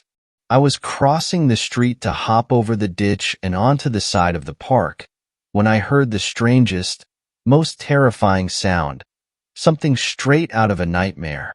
The best way I could describe it would be like the cry of some kind of animal giving birth, but the sound was so wet and gargled, as though the laboring beast's throat were slit. I was mid-jump when this horrendous, nightmare-fueling wail, and it scared me so badly that I tried to stop in midair, succeeded, only to fall into the ditch, probably 3 or 4 feet deep, not including the extra 8 to 10 inches of height I'd had over said ditch. Pain exploded up my leg, blooming from my ankle in a sensation I know all too well as a sprain, me being a klutz and all. I let out a cry of my own, grabbing my already swelling ankle and rushing to tighten my high-top shoe with a stick pushed down on either side as a makeshift splint until I could hobble back across the street. After making the impromptu support for my injured foot, I finally looked around for the source of what had given me such a fright. That's when I saw it, standing directly under a street light alongside a paved road leading through the park, ears perked and gaze trained directly on me. The creature was bigger than any deer I'd ever seen, even dwarfing me in its horrible stature. I'm no small woman by any means, standing at 6 foot tall and about 270 to 300 pounds. But this, I don't know, animal? It had to be all of my height, just at the shoulder, and the rack atop his head was a sight to behold in and of itself, or probably would have been, had it not been so badly battered, and in some parts completely snapped off at the end. At one point, I would have wagered that the beast was at least 24 to 26 points. He would have smashed the record for Trophy Buck, which is currently 22 points, for those who are curious. The moment I could tear my gaze away from the monstrous, darkly stained antlers crowning the beast is the moment I really noticed that something was terribly wrong with the creature. Its fur was filthy and matted with what I can only hope wasn't the same deep crimson stuff staining its antlers, but due to how some patches of its body gleamed as though encrusted with liquefied rubies under the overhead light, my hopes are probably in vain. Yes, several chunks of its skin were completely gone, exposed flesh wriggling with plump, white little bodies that would occasionally fall away onto the paved road below. This creature was beyond sickly. He looked all but zombified. His skin barely hung on his bones, and his legs were just bent all wrong. This could have been a malformed deer that had just been abandoned young and gotten deathly ill, but I can't express enough to you all the sheer size of this thing. The bottom of its chin would easily come over the top of a brand new, big pickup truck like a dually or something. It couldn't be any smaller than a fully grown moose, I swear to you. Despite its horribly emaciated, even rotted state, it was massive, and it was beyond imposing. But the most horrifying part of all about this creature is the eyes or eye. One had obviously been gouged out at some point, replaced by a puckered, inflamed mass of blood, pus, and more maggots, but the other one held enough malice, pure, unmistakable disgust and outrage at my very existence, for the both of them. I was completely frozen for what felt like just a moment, terrified beyond screaming at the sight of an almost skinless deer skull snarling with rage at me atop such a grotesquely huge body. The lack of visible muscle framing the creature gave me no illusions to the level of its strength. Somehow I just know that if the thing wants me dead, I'll be dead. But finally the creature gave me what I can only call a nod of its disgusting, antlered head, then turned away and sauntered off towards the neighboring strip of woods. I swear it felt like I was only there for about a minute or two, but when I could finally move, blink, breathe, the eastern skies were starting to lighten. I had several missed calls and voicemails from a worried future fiancé, and numerous texts as well, all wondering where I was and why I hadn't come to bed. I rushed back home across the street and wrapped up my ankle to stave off the swelling, topped off with the occasional ice pack, but I couldn't sleep for days after what I'd seen, felt, and experienced. I was getting paranoid, jumpy, and my partner, godsend that he is, started to worry. I finally tried to tell him about what happened and what I'd experienced, but predictably he thought I'd just been tripping balls. However, notice that I hadn't even reached the park before this happened. I never got to light up. I was not under any influence when I'd seen the beast, not even when I'd lost almost 8 hours of time. Why am I telling you all this now, after almost 2 years of silence? Well, the past 3 nights, I've been hearing wet, guttural snorts and these terrible, snapping scrape sounds out by the tree in the front yard. And the heavy hoof sounds that precede and succeed those noises are more befitting those of a horse, or maybe a moose, rather than any deer. I'm beginning to wonder if the beast from across the street hadn't changed his mind about letting me survive witnessing his terrible majesty. 5th story. When the trees start waving, run. Our travel agent was right. The views in Canada's Northwest Territories were worth the hike. Becky, Rob, Sophie, and I followed a touristy path all the way up to Nahanni National Park Reserve, but after that, we decided to make a detour downriver. The route was given to us by a Canadian couple we met at a hostel just outside of Uranium City. They promised us we'd be the only people to see the remote trail in 100 years. If I'd known then where they were sending us, I'd have killed them both on the spot with my bare hands. Everything was fine this morning. We woke up and started buzzing about the camp like usual. Becky got a fire going while Rob started the coffee. Sophie and I took down our tent, then Becky and Rob's. We were all finished breakfast and ready to hit the trail 30 minutes after sunrise. Even in early summer, it can get cold in the Northwest Territories. The 4 of us were fine, though well-provisioned and prepared and experienced. The terrain in the Nahanni National Park was stunning. Massive red oak and paper birch stretched out into the sky, threatening to comb the clouds. Their roots often wove together through the dirt trails, hard tangles that tested our boots and our focus. The Nahanni River ran fast and quiet to the west, the wide water humming with life. There are places where the river dives over rocks. You can hear the falls approaching from far away through the summer silence. We followed the Nahanni into the deep valley that split a sharp, blue-white mountain ridge. The Nahanni Valley has an off-putting nickname, the Valley of the Headless Men, but we weren't planning on spending too much time down in the cut. Our local guides had drawn us a map that would supposedly lead us to a remote secondary valley nestled between Nahanni and a neighboring mountain. It was a small but beautiful place full of ice-fed streams and trout and lodgepole pines and soft green fields. Or so the couple in Uranium City told us. It took us most of the morning to find the start of the hidden path that led out from the valley. Rob was the first to notice the trampled brush that marked the start of the side trail. The big guy jumped up like a little kid and let out a whoop. "Over here, Jimmy," he shouted at me.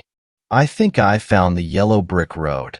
Becky giggled and hurried over. Where Rob was a bear of a man, his wife barely broke 5 feet even in boots. Sophie and I walked towards the trail together. The weather was fine and clear, but growing colder in the shadow of the valley. Rob took point leading us up the trail, his long oak walking stick thumping in time to whatever tuneless song he was humming. The path was narrow enough that we had to walk single file.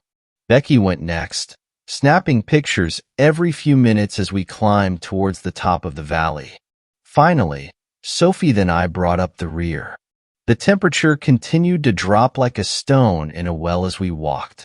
Long afternoon shadows stretched over and across us, clouds thickening in the sapphire sky until they were so gray and low we could almost reach up to run our fingers through the fibers.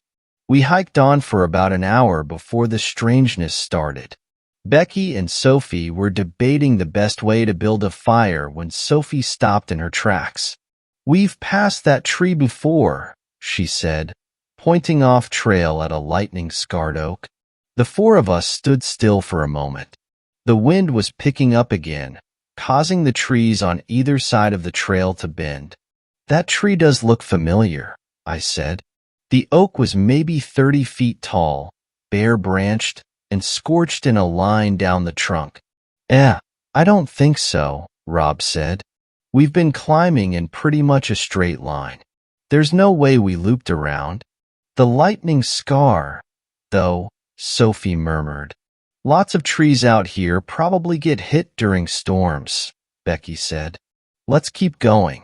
I bet we'll be over the nearest ridge in an hour, and then we can rest." We passed the lightning-struck oak twice more over the next 3 hours. The first time, Rob tried to laugh it off, saying we must be walking through the forest of lightning-loving trees. But the next time we came up on the oak, nobody was laughing. Becky went to examine the tree, confirming that it had the mark she'd scratched into it with her knife on the previous passing. "I don't understand," she said. "I checked the compass. We're constantly going west. How did we loop back in a circle?" "You think that couple back in town sent us down some kind of trick path?" Robbie asked. I pulled my collar tighter. The cold was almost a physical force by that point, drilling into every exposed slice of skin. Even worse was the constant wind. Trees ebbed and flowed with each gust. It was almost like they were waving. "We should head back," I suggested. "If we just retrace our steps, we'll exit out into the Nahanni Valley." Sophie looked up at the clouds, searching for the sun. "It'll be dark by the time we get down. We'll need to camp in the valley." "Lovely," muttered Rob. "But yeah, not many other options." "Throw it in reverse." "We're following you, Jimmy." I nodded and took a sip from my water pack. Then I set off, heading back the way we came down the path.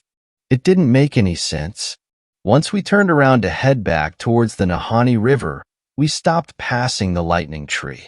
Instead, we began moving in a loop, passing the same unfamiliar terrain over and over every 15 or 20 minutes. It went like clockwork. The trail would dip, we'd walk by a pair of intertwined trees I didn't remember passing on the way up, then a barren patch with no vegetation, then a small pond that absolutely was not there the first time we climbed the path. "What in the hell is going on?" Becky asked, the tint of panic nipping at her words. She made us stop every 200 yards so she could check her compass. I watched the dial spin slowly, moving clockwise even though we were standing still. "We must have gone off the trail at some point," Rob said, shaking his own compass. "And maybe we're standing over some iron deposits or something that would mess with, magnetic fields." Sophie was crouched looking at the cold dirt. "We've literally been following our own tracks back towards the valley. We're still on the path." "We can't be," Becky snapped. We can't be."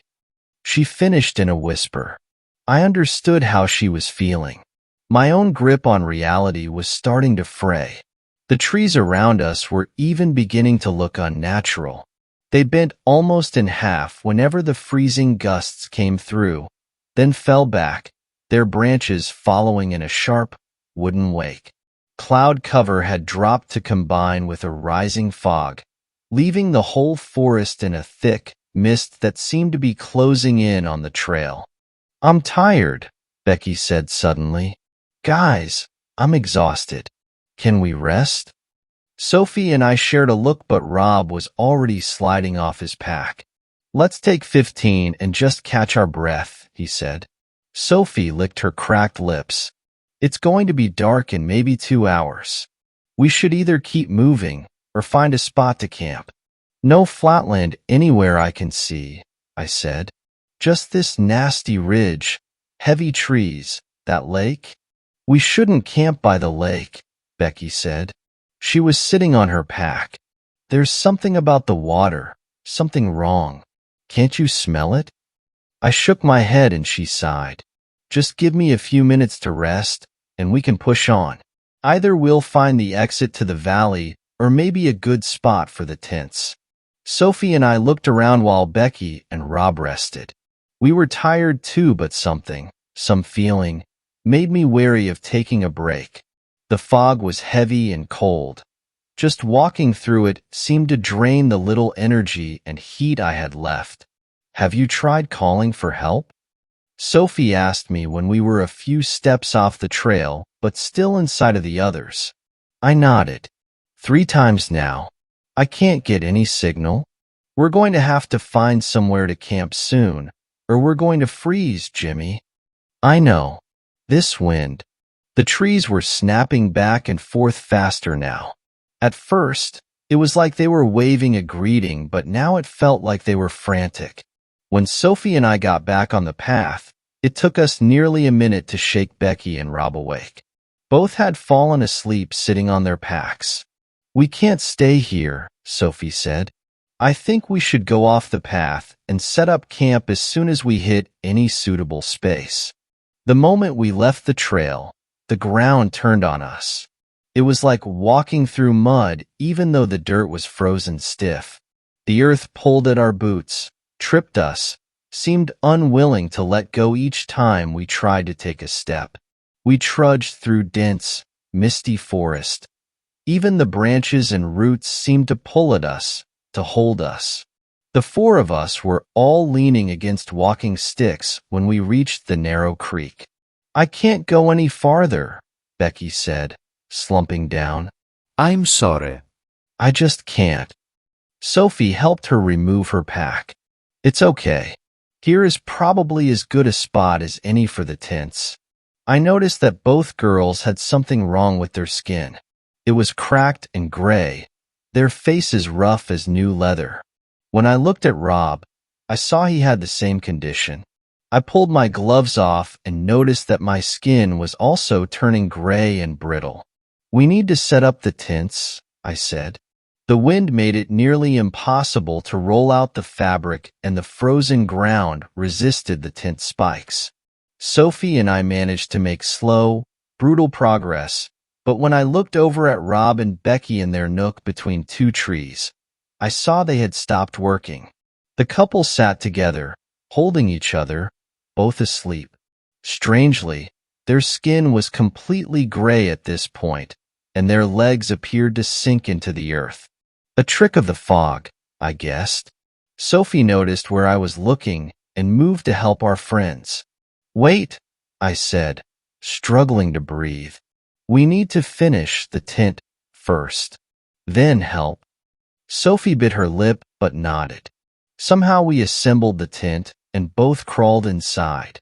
It was warmer inside, though the wind ripped and tore at our little nylon fortress. I'm so tired, Sophie told me, leaning against my shoulder. I'm so tired. Her skin was like Rob's and Becky's. I saw that she'd pulled off her gloves, and all of her fingers were merging together. Hey, stay awake, I begged, shaking Sophie. We can't sleep. Something terrible is Sophie? Sophie? It was no good. Nothing I did could get my wife to open her eyes. Her body was stiff and hard and cold. I lay there holding her for a long time. Why I had the energy to keep going that small bit extra, I'll never know. Eventually, after Sophie stopped breathing, I opened the tent flap to look out. It was difficult to see more than a few feet through the fog, but I saw enough of what remained of Rob and Becky to scream. Where my 2 friends should have been, a pair of entwined birch trees rose from the ground. Both trees still had human features in the knots and whorls, though sleeping faces complete with bits of clothes here and there. I closed the tent and fell back. I looked at Sophie. She was changing fast. Her skin was becoming like bark, her body stretching, neck elongating, legs pressing through the tent floor into the dirt. Sophie? I asked. The ruins of my wife did not answer. I'm watching her now, minute by minute, become less human, more of the forest. I feel the change happening to me, too. My joints are growing stiff, so I'm writing all of this down as quickly as I can. Once I'm done, I'll place my journal in a waterproof bag and drop it in the creek. Hopefully, the water will flow down into the Nahanni River and someone will find this last account of mine, of us. If you're reading this, I know you won't believe it.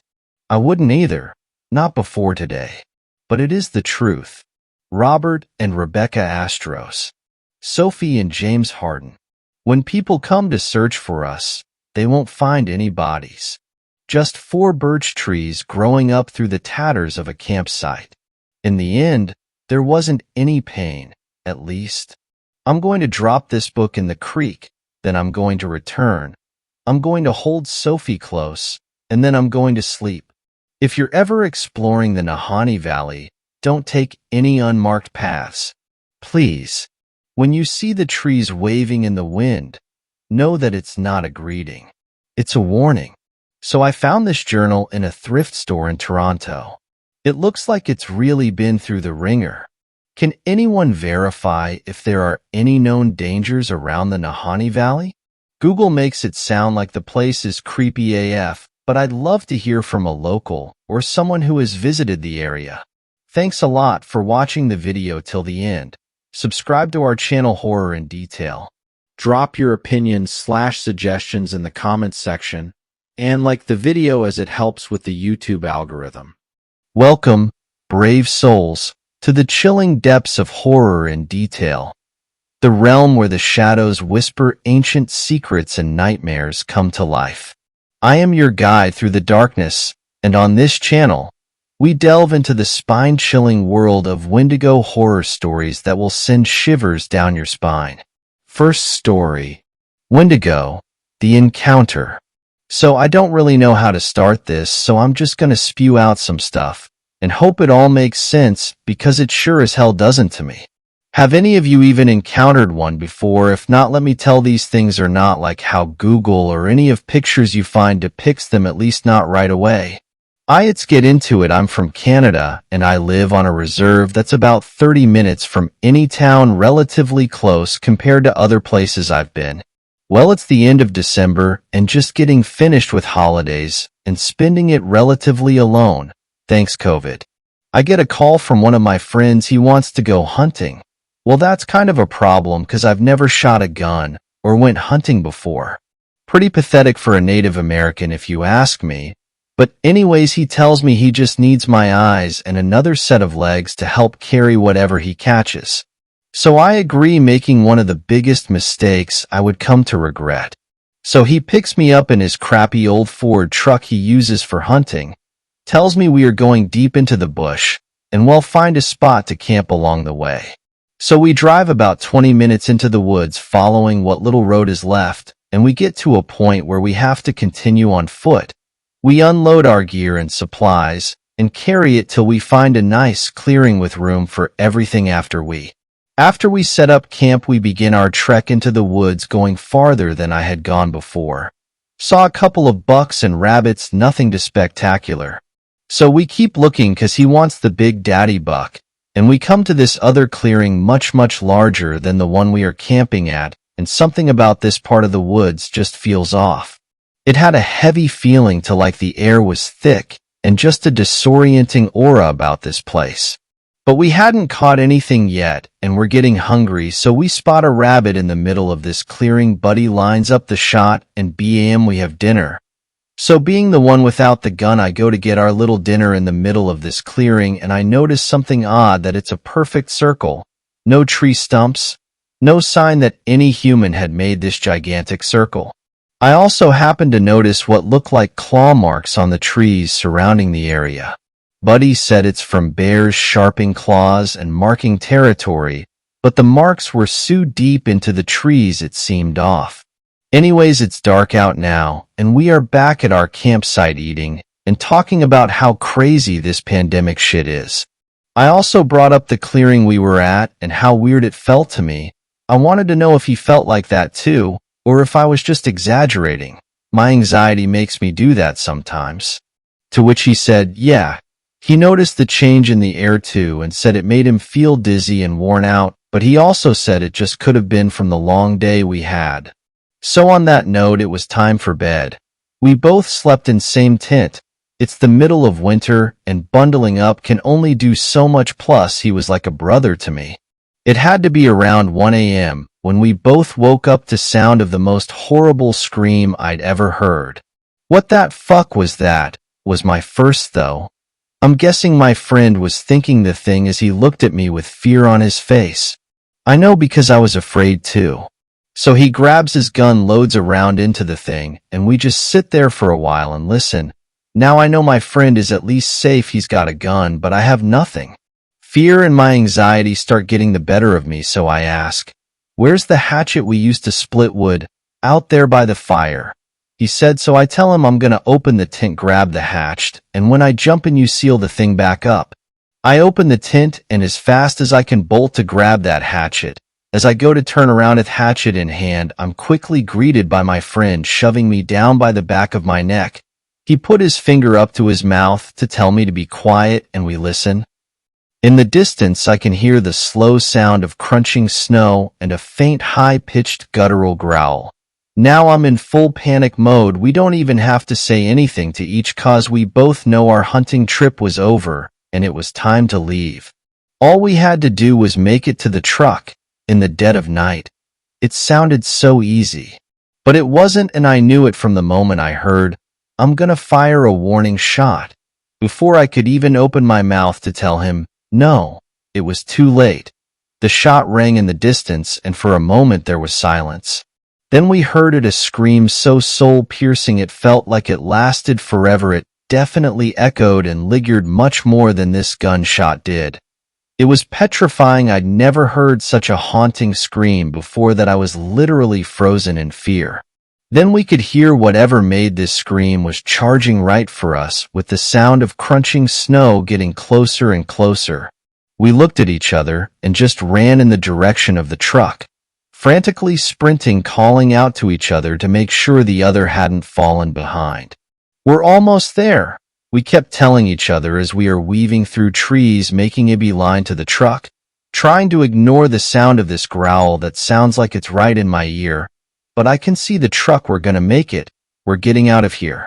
As we come up to the truck, my friend makes it to his side and unlocks both passenger and driver side at the same time. As I open the door, he does too at the same time, and then he's gone in a flash of white. This thing had gotten him. Ran at him with such force that when it tackled him, it shook the truck side to side. I stood there in shock. I call out to him, but all I can hear are screams and a couple gunshots, and then dead silence again. I know in my heart that my friend is dead, and so am I if I don't get the fuck out of here. I go over to the driver's side and find the keys on the ground. He must have let them go when he got tackled. I hop and start the damn thing, whip it around in the direction I need to get out of here. Then I saw it. Skin as white as snow, completely hairless. Eyes that had sunken into its head made dark circles around eyes that were just as white as its skin. No nose, teeth so jagged and sharp shined with the color of blood, and its lips looked like they had been chewed off, so all you're staring at is teeth. Its body was so disproportioned, long, lanky limbs. This thing is blocking me from leaving, but I'm getting out of here no matter what. I floor it with the tires spinning. I shoot forward, and so does it, screaming that blood-curdling scream as it charges at me. Now I'm getting up close and personal as this thing lunges at the truck and bounces of the hood and over top of the truck. As I'm speeding away, I glance at the rear-view mirror and witness this thing get up and just stand there watching me drive off with its head tilted slightly. I knew I had just escaped death with the price of losing my friend. Second story. An extreme haunted house. The first horror film I ever watched was An American Werewolf in London. I remember the transformation scene vividly, and unlike my older cousin who was traumatized by it, I loved it, and it got me hooked on the genre. I eat up everything horror and do everything short of buying the Funkos, which in my opinion is a waste of money. Back when streaming wasn't a thing, I collected an entire wall full of DVDs dedicated to horror films. From classics to foreign to cheese. I couldn't get enough of being scared. I read that horror stimulates the primitive part of our brain that is hardly ever activated in modern times. Unlike our ancestors, we are on the top of the food chain and rarely have to worry about being eaten by saber-toothed tigers or being wiped out from the flu. Because of this, horror films, video games, and even things like roller coasters are used vicariously, so we experience the fear of nearly dying, but not actually being in any real danger. Haunted houses are a prime example of this. Every year during the Halloween season, these places become extremely competitive with each other, all trying to be scarier than the others. The problem is that people are sort of desensitized from horror, and it's not just from movies or television, but from the nightly news and social media feeds. Mass shootings, patricide, abduction, natural disasters, and so much more. However, for fans of extreme horror, this is a blessing. For people like me, we live for this kind of stuff, and will go out of their way to find ones that only allow you to enter if you sign a waiver. Over the years, I found a few like-minded people online and became real-life friends with them. We have a group chat where we share movie and book recommendations. We called ourselves the Gorehounds. While we were always communicating, it was during the Halloween season that we would share the scariest haunted houses to visit. Most of the extreme, haunted houses were not advertised to the public. Most of them were illegally set up to make it feel more dangerous, and the really good ones were set up in places that were already creepy and riddled with a sordid past. A hotel where a fire killed dozens of people. A warehouse where a serial killer tortured the homeless, etc. This year, a member of the group told us about a new place. A place that she claimed would be crowned the best of the haunted houses, Goose Creek Sanitarium. After a quick search online, I found that Goose Creek Sanitarium had a dark history. It was abandoned in the late 70s due to a fire, and since then it just sat there, gathering dust and mold. The most recent thing I could find on it was a short article from a small newspaper that said it had been recently purchased. Other than that, there was nothing. The drive there took a few hours, but we've driven more than that over the years in our search for the scariest place. Unfortunately, there was little to see on the way there, so most of the drive I slept. When I woke up, it was nearly dark, and the car was rocking on a dirt road that hasn't been maintained for decades. The trees that hugged the road and covered the sky like skeletal fingers looked perfect for a scary movie. Goose Creek Sanitarium was a large 5-story building that saw no upkeep in decades. Surrounding it was a black iron fence to keep its patients from getting away. Very little had to be done to make the place spookier. The people who put it up knew this and didn't want to ruin it with many decorations. To me, this made sense. After all, a little salt goes a long way when cooking, and too much will spoil the meal. The same is true with decorating a place that is already creepy. The line to get in only had a few people in it. Like us, they were horror connoisseurs. We knew some of them from other extreme haunted houses we visited over the years, and this time we invited some of them to be members in our group chat. Like those other places, we had to sign a waiver. This allowed the workers to grab us, pull hair, and more. Getting into the main building required us to walk through a garden that was overgrown with weeds and littered with broken statues of angels that were covered with moss from years of neglect. Like the rest of the place, not much had to be done in order to make it creepy. Before entering the building, one of the workers grabbed Renee, one of the founding members of the Gorehounds, and ran off with her on his shoulders. This caused everyone to laugh, including Renee, as she was being taken further away. "Bring her back when you're done with her," Aaron, Renee's boyfriend, called out while laughing. At the entrance to the building was a so-called tour guide, who was dressed like a ghoul who just crawled out of a grave. A man wearing a jacket and shorts asked why an extreme haunted house would need a tour guide, but the guide just smiled and said that everything would be explained later in the tour. He explained the history of the place as he led us through each of the rooms. Most of the rooms didn't have anyone jump out and grab us because they didn't require any. The history of the building was terrifying, so it did not need to resort to embellishment. Not only were the mentally ill treated like animals here, but Goose Creek Sanitarium also housed people with tuberculosis, and they were equally mistreated. Whenever someone died, they were brought to the basement's crematorium by being dropped down a dumbwaiter made for corpses. According to the guide, the smokestacks that were connected to the crematorium in the basement would have to be cleaned out every month because the remains would stick to the wall. That job was given to one of the other inmates because of how damaging it was to people's lungs. If someone died while doing it, they would simply be added to the chimney's ashes. While others in the group thought the story was bullshit, I believed every word of it because of the horrible things I discovered online about the place. After this introduction, we headed to the cells. As soon as we left the lobby, iron bars in the doorway dropped, preventing us from leaving that way. The sound of the heavy metallic clang was deafening and caused us all to nearly shit ourselves. The guide chuckled. When Goose Creek Sanitarium was first constructed, the biggest fear was that someone would escape. That is why there are bars in each of the doorways and windows. That wasn't in anything I read while doing my research on the place, but it sort of made sense. After all, this place used to house the worst criminals and lunatics the state had to offer. In the cells, people were reaching out to us on both sides of the hallway, moaning and screaming. Some pulled us towards them, and we would do our best to avoid their hands, or just slap them away. While this was going on, the guide told us about some of the famous murderers who once lived there. The most famous of them was Solomon Gideon, who killed 13 people in a 2-day span. He called Goose Creek Sanitarium home for 10 years before the mysterious fire that caused the place to close down allowed him to escape. Where he went is still a mystery. I could talk for days about Solomon Gideon, but that's a story for another day.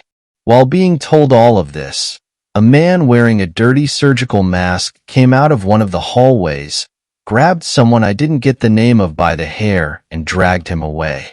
The man being dragged away tried to fight him off, but the masked man not only had the element of surprise, but was also very physically imposing. Because of this, no one stepped in to help. All we did was look on helplessly.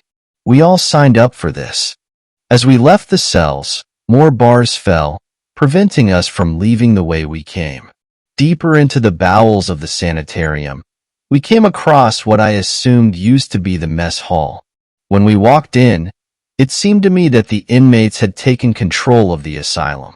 Hanging from the ceiling was wet meat hanging from hooks and cages. Inside the cages were people begging for our help. The guide spoke over their cries and told us more about the history of the place. How the doctors were known to perform experimental surgeries and procedures. When someone in the group asked if they meant frontal lobotomies, the guide smiled and said while those did happen in Goose Creek Sanitarium, there were far worse fates. Rooms were constructed with the sole purpose of driving insane men sane. The idea was that if something could make a sane man insane, it could have the opposite effect. This included flashing lights, prolonged darkness, sensory deprivation, being wet, cold, hot. The people who had to endure this were even starved, the guide said as we left.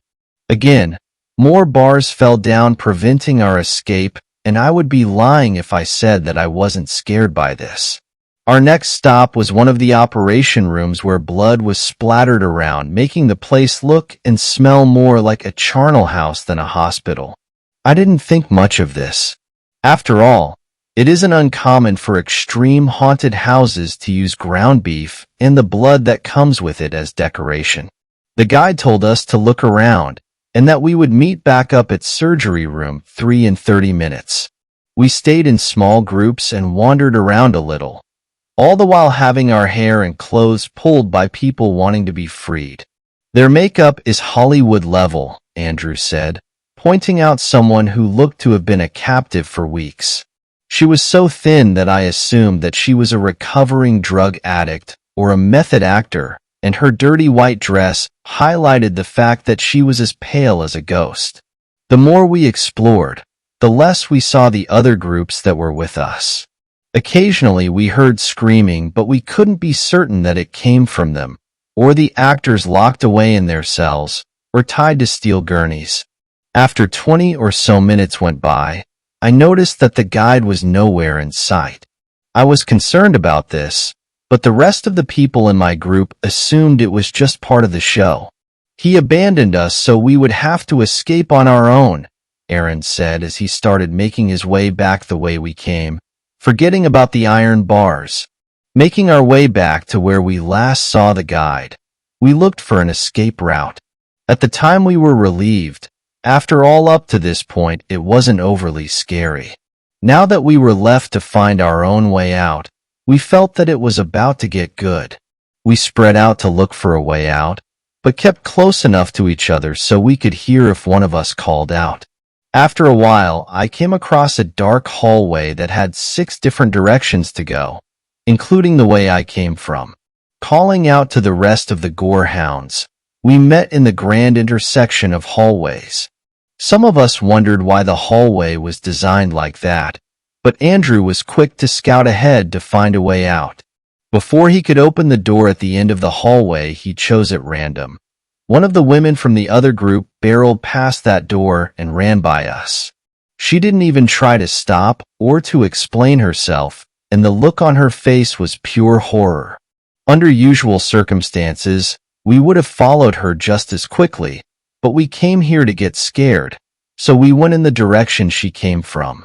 After all, we had to know what made her freak out like that. We couldn't see much in that dark room, but there was an echo and the floor was sticky. Somewhere close was the sound of shallow gasps. We had to feel around to navigate our way through. On the way we got separated. Made worse when some of the actors came into the room with night vision goggles and took some of our hands as if they were in our group and led us away from the others and the exit. By the time the few of us discovered that half of the gorehounds were no longer with the rest, we were in the next room, a surgery room made to host an audience. The smell of fresh blood was unmistakable. In the middle of the room was the body of one of the people in the other group. She was tied to the operating table, and the surgeon who appeared earlier in the cells was standing over her. Some of us freaked out when we saw this, but Debbie assured us that it was all part of the show, that we were looking at a dummy, and the person we met in line was a plant to make the experience feel real. As she said this, I inwardly applauded.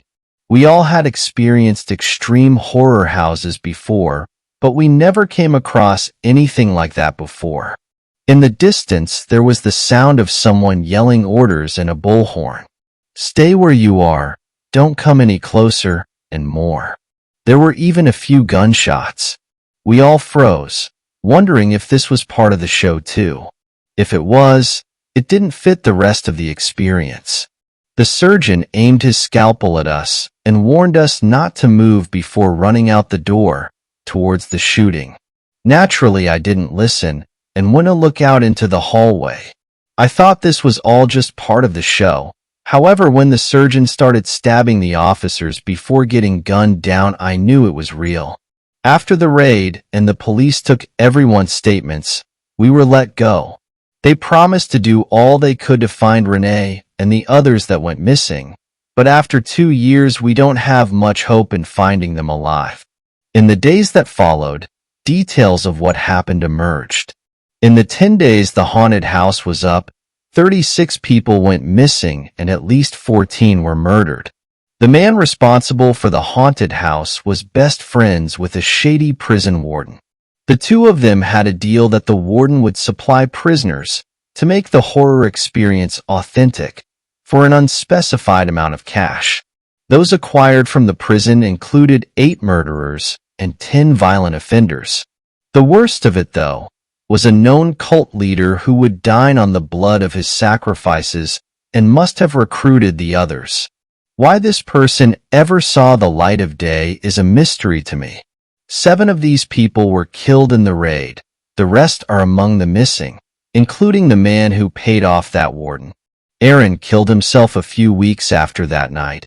I think he blamed himself for laughing as they took Renee. The Gorehounds broke up soon after that. Nothing officially. It's just that we no longer update each other on horror movies or other haunted houses. I sort of talk to Debbie, but never about anything horror-related. Most of the time when we hang out, we silently fish and or drink. I can't speak for the others, but I cannot bring myself to watch horror anymore and got rid of my horror collection. Third story. I bought a haunted television. I'm something of a collector. If it's strange, if it's cursed, if it's twisted, haunted, or tinged with the supernatural in any way, then I want it. I've been actively collecting for a few years now, so my house plays host to all sorts of unique artifacts. I've got everything from a book that drives readers insane, haven't got around to reading it yet, to a Dybbuk box, a real one, I swear, to a unicorn skull, bigger than you'd think. So many treasures to study and admire. But my recent favorite by far is the television. It was my friend Liza who sold the television to me, though she tried to talk me out of it. It wasn't even what I was originally there for. See, Liza's a collector and seller of obscure antiques and rare items, and in her work it's not uncommon for her to stumble on something right up my alley. Sometimes she saves these things for the Velvet Room auctions, but sometimes she'll save one special for me and ring me up to have a look.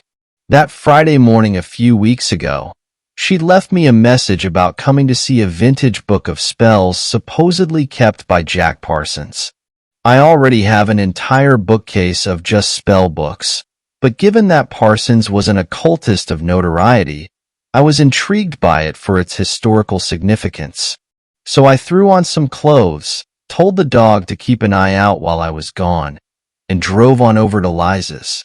An hour later my truck was parked outside her unreasonably large house, the sort of Victorian Gothic monstrosity out in the countryside that you'd expect an antique collector to go gaga for. She opened the front door before I'd even made it to the porch steps and ushered me in with a bright smile. Her brown hair was done up in soft curls, and she wore the same ruby-red lipstick and midnight eyeliner that she always did to age up her baby-faced features a bit and look her 30 years. She says it helps clients take her more seriously. We hugged, caught up a bit. As usual, she had tea and cookies ready for me in her sitting room. We chatted and sipped on a vintage Narcissus, surrounded by Liza's numerous odds and ends, our conversation punctuated by the ticks of her 3 grandfather clocks. After catching up, Liza sent me to wash my hands and had the book waiting for me when I returned. I began inspecting it, taking mental notes of the quality of preservation and the added value of Parsons' handwritten notes in the margins. "So where'd you find this gem, Liz?" I asked as I thumbed through it. "Oh, I bought it off a collector upstate," she said. "It came in a bundle with a few other things. I really only wanted the seance table, but the seller insisted that it was to be sold with the other items." "Why? Is it all part of a set?" "Certainly not. None of it relates to each other at all. But the collector's in the process of selling his entire collection, and he's made it clear he's in a rush to do so. I get the sense he's selling in bundles just to get rid of things as quickly as possible." I looked up from the spell book, surprised. "He's selling his whole collection? That's pretty extreme. Is he moving out of the country or something?" Liza grinned wryly. "Well, he's a believer in the supernatural, like you. From what I gleaned in conversation, he got his hands on a few items that spooked him silly, and now he wants nothing to do with any of it." A little thrill ran through me. An item that could scare a man so badly he'd sell off his whole collection, no doubt years upon years worth of work, had to be something juicy. Were any of those spooky items included in the bundle you bought, by chance? I asked Liza, looking around.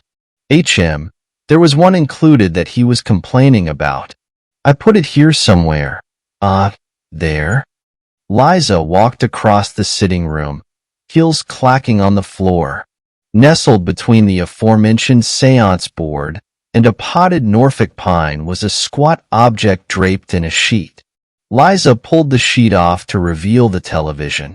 It was an old, black, boxy model, the kind you might have had in the early 90s, and small enough to comfortably carry. A TV? I asked. Really? That scared him? Liza laughed.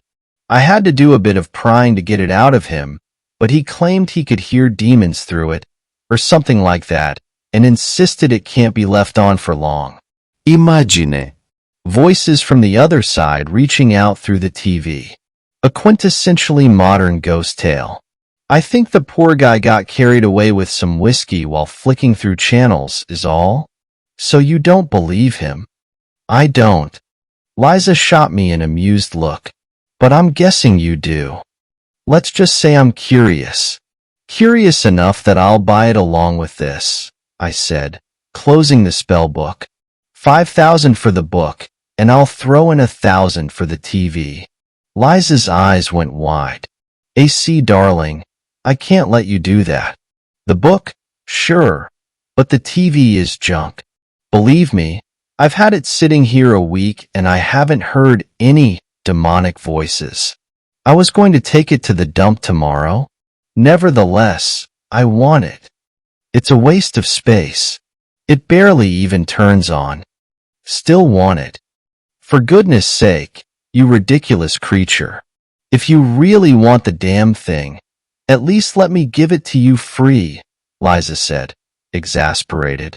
I can't have you blowing $1,000 for nothing on my conscience. And if this is the real deal, I can't have cheating you out of its value on my conscience. I carefully set the book down on the table and pulled my checkbook out of my pocket. I ignored Liza's continued protests and wrote out a check for $6,000. Say whatever you want, Liz, but my mind's made up. This baby's coming home with me. Asterisk. Midge. I called out to my dog as I hauled the TV through the front door, with Parsons' wrapped book on top of it.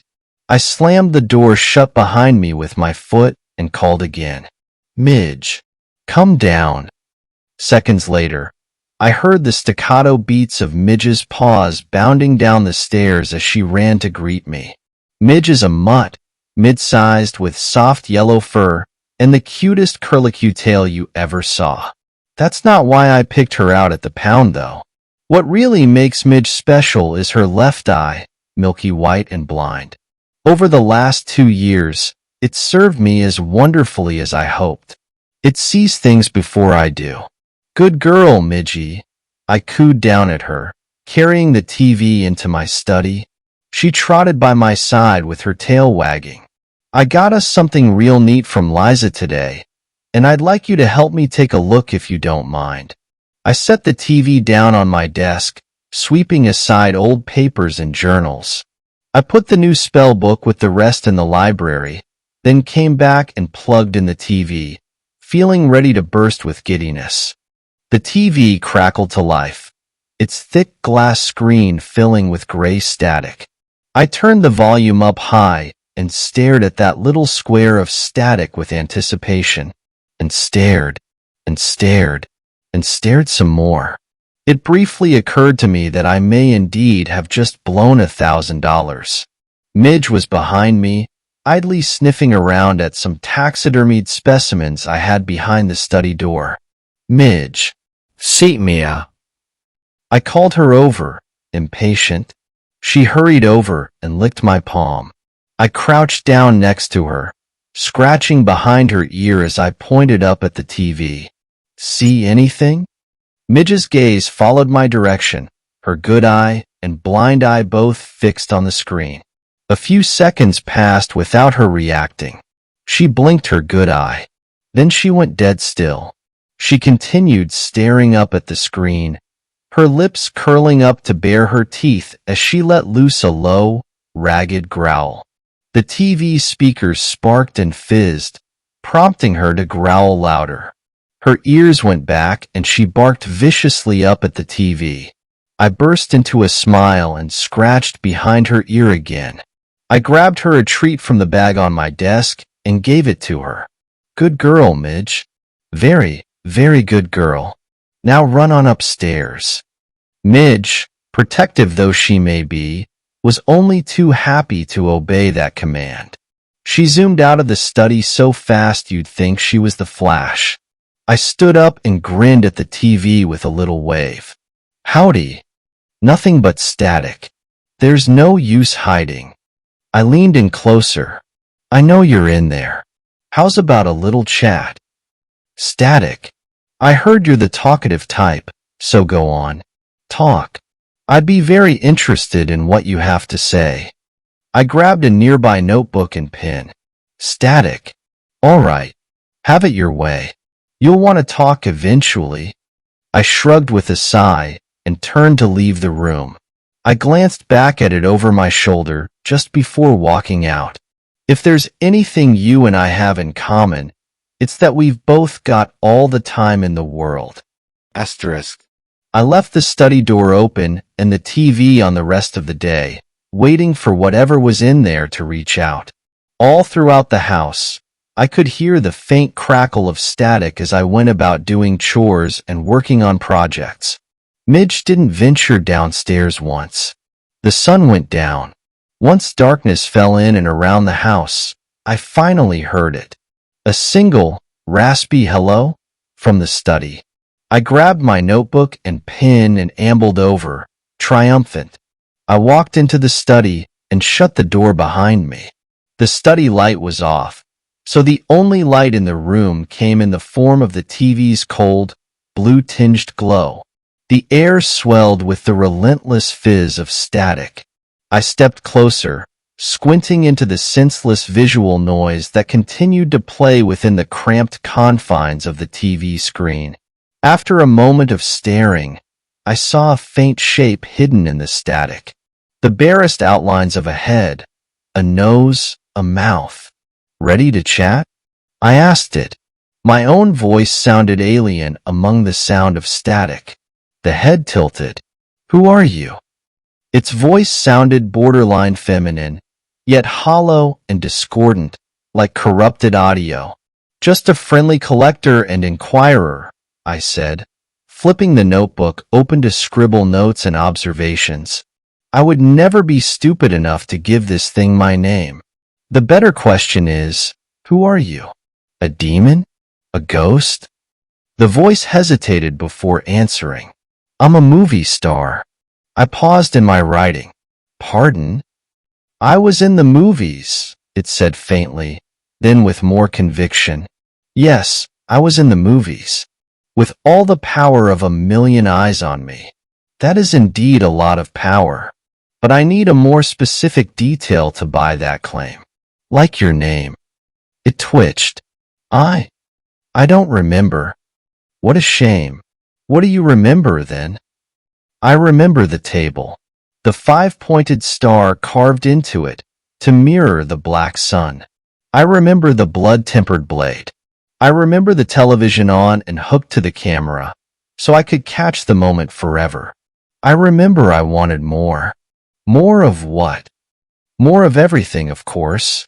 More roles in more films, better ones, more exposure.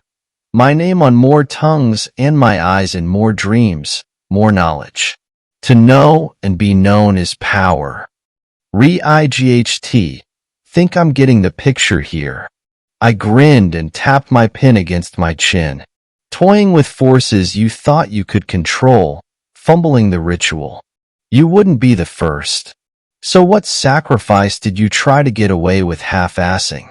The face contorted briefly into something hideous, its features screwing tightly toward the center before it smoothed itself back into neutrality. I was arrogant as you are once. I was foolish and small. Before I was in here. Where exactly is in here? I tapped the screen glass. The figure within recoiled. Come inside and see, it whispered. I chuckled and shook my head. That's no answer. How about hell? Is it hell? Hell is many places. Hell is far away and all around and very close. The mouth opened wide into a silent scream. The earth is just one small pocket. One pocket with its own rules. Those mewling writings of the Bible's hell are children's fairy tales beside what truly lies just beside your world. In some worlds all is flesh. In some, nothing is. In some, you breathe the dark in your lungs like water, always drowning but never dying. In some, you are the blood-raw fruit growing along the branch, hanging precariously by a vein, miles and miles high, waiting to be plucked. There are worlds of watching shadows and blinking eyes, worlds I cannot make you understand with mere words. They are pressing against the soft boundaries of yours, gnawing gently at the skin. You were frightened. Not at all. I continued writing down her words. I see it through the glass. Your heart is beating faster. The other I told was frightened too. So frightened he screamed himself hoarse by the 10th night. But you don't need to be frightened. Once you get used to the pain, it is beautiful. I'm not too proud to admit that something about the way it spoke unnerved me. Speaking to a spirit, or whatever this former human was now. I expected wrath, confusion, threats, incomprehensible wails. Yet the calm with which it spoke as it described all this felt out of place. Sincere. I can show you. I can show it all to you. I'd like to see. I glanced down at the TV controls. Do I have to switch channels or something? Come inside and see, it said. Or else I must come out to show you. Yeah, nice try, I snorted. How about you just show me from over there? I have told you your two choices. Hard pass on both. Let me show you. I want to show you. Then find another way. There is no other way. There is no easy way, it breathed. It is the lesson I have learned well. Nothing is given without something taken. But I swear to you, the sacrifice is always worth it. The pain is exquisite. I'll take your word for it. Look, if you won't show me anything from this other world, let's circle back to your life. How'd you get mixed up in occultism? When you got locked in during the ritual, did anything from the other side escape? Static. Oh, so we're back to the silent treatment? The mouth closed. Fine by me. Like I said earlier, we've got plenty of time. You just let me know when you feel like talking again. I snapped my notebook shut with a yawn and slipped it onto the desk beside the television. Been a long day. I for one am heading to bed. I'll swing back around in the morning to check up on you. Good night. I left the television on, the volume up, and the door open, in case it wanted or needed to call to me in the middle of the night. I then went upstairs to bed, the sound of static growing quieter behind me. Asterisk. At around 3 in the morning, I woke to the sound of Midge's low growls. I sat up groggily, barely out of the daze of sleep. Midge was on the foot of the bed with her back to me. Her hackles were raised and her ears pinned back as she growled at the open doorway. I rubbed my eyes and looked ahead. As far as I could see, there was only the darkness of the hallway wall.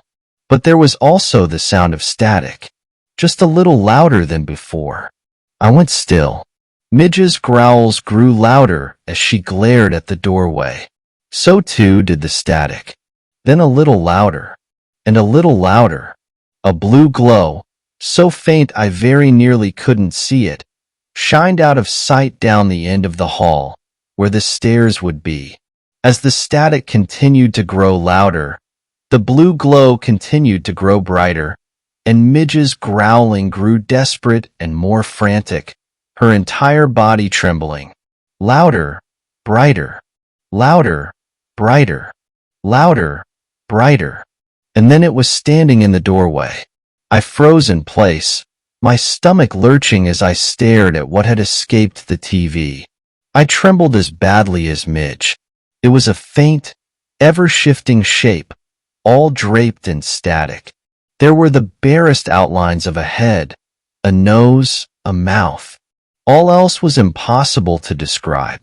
Anywhere my eyes settled on it, the image grew blurry and discombobulated.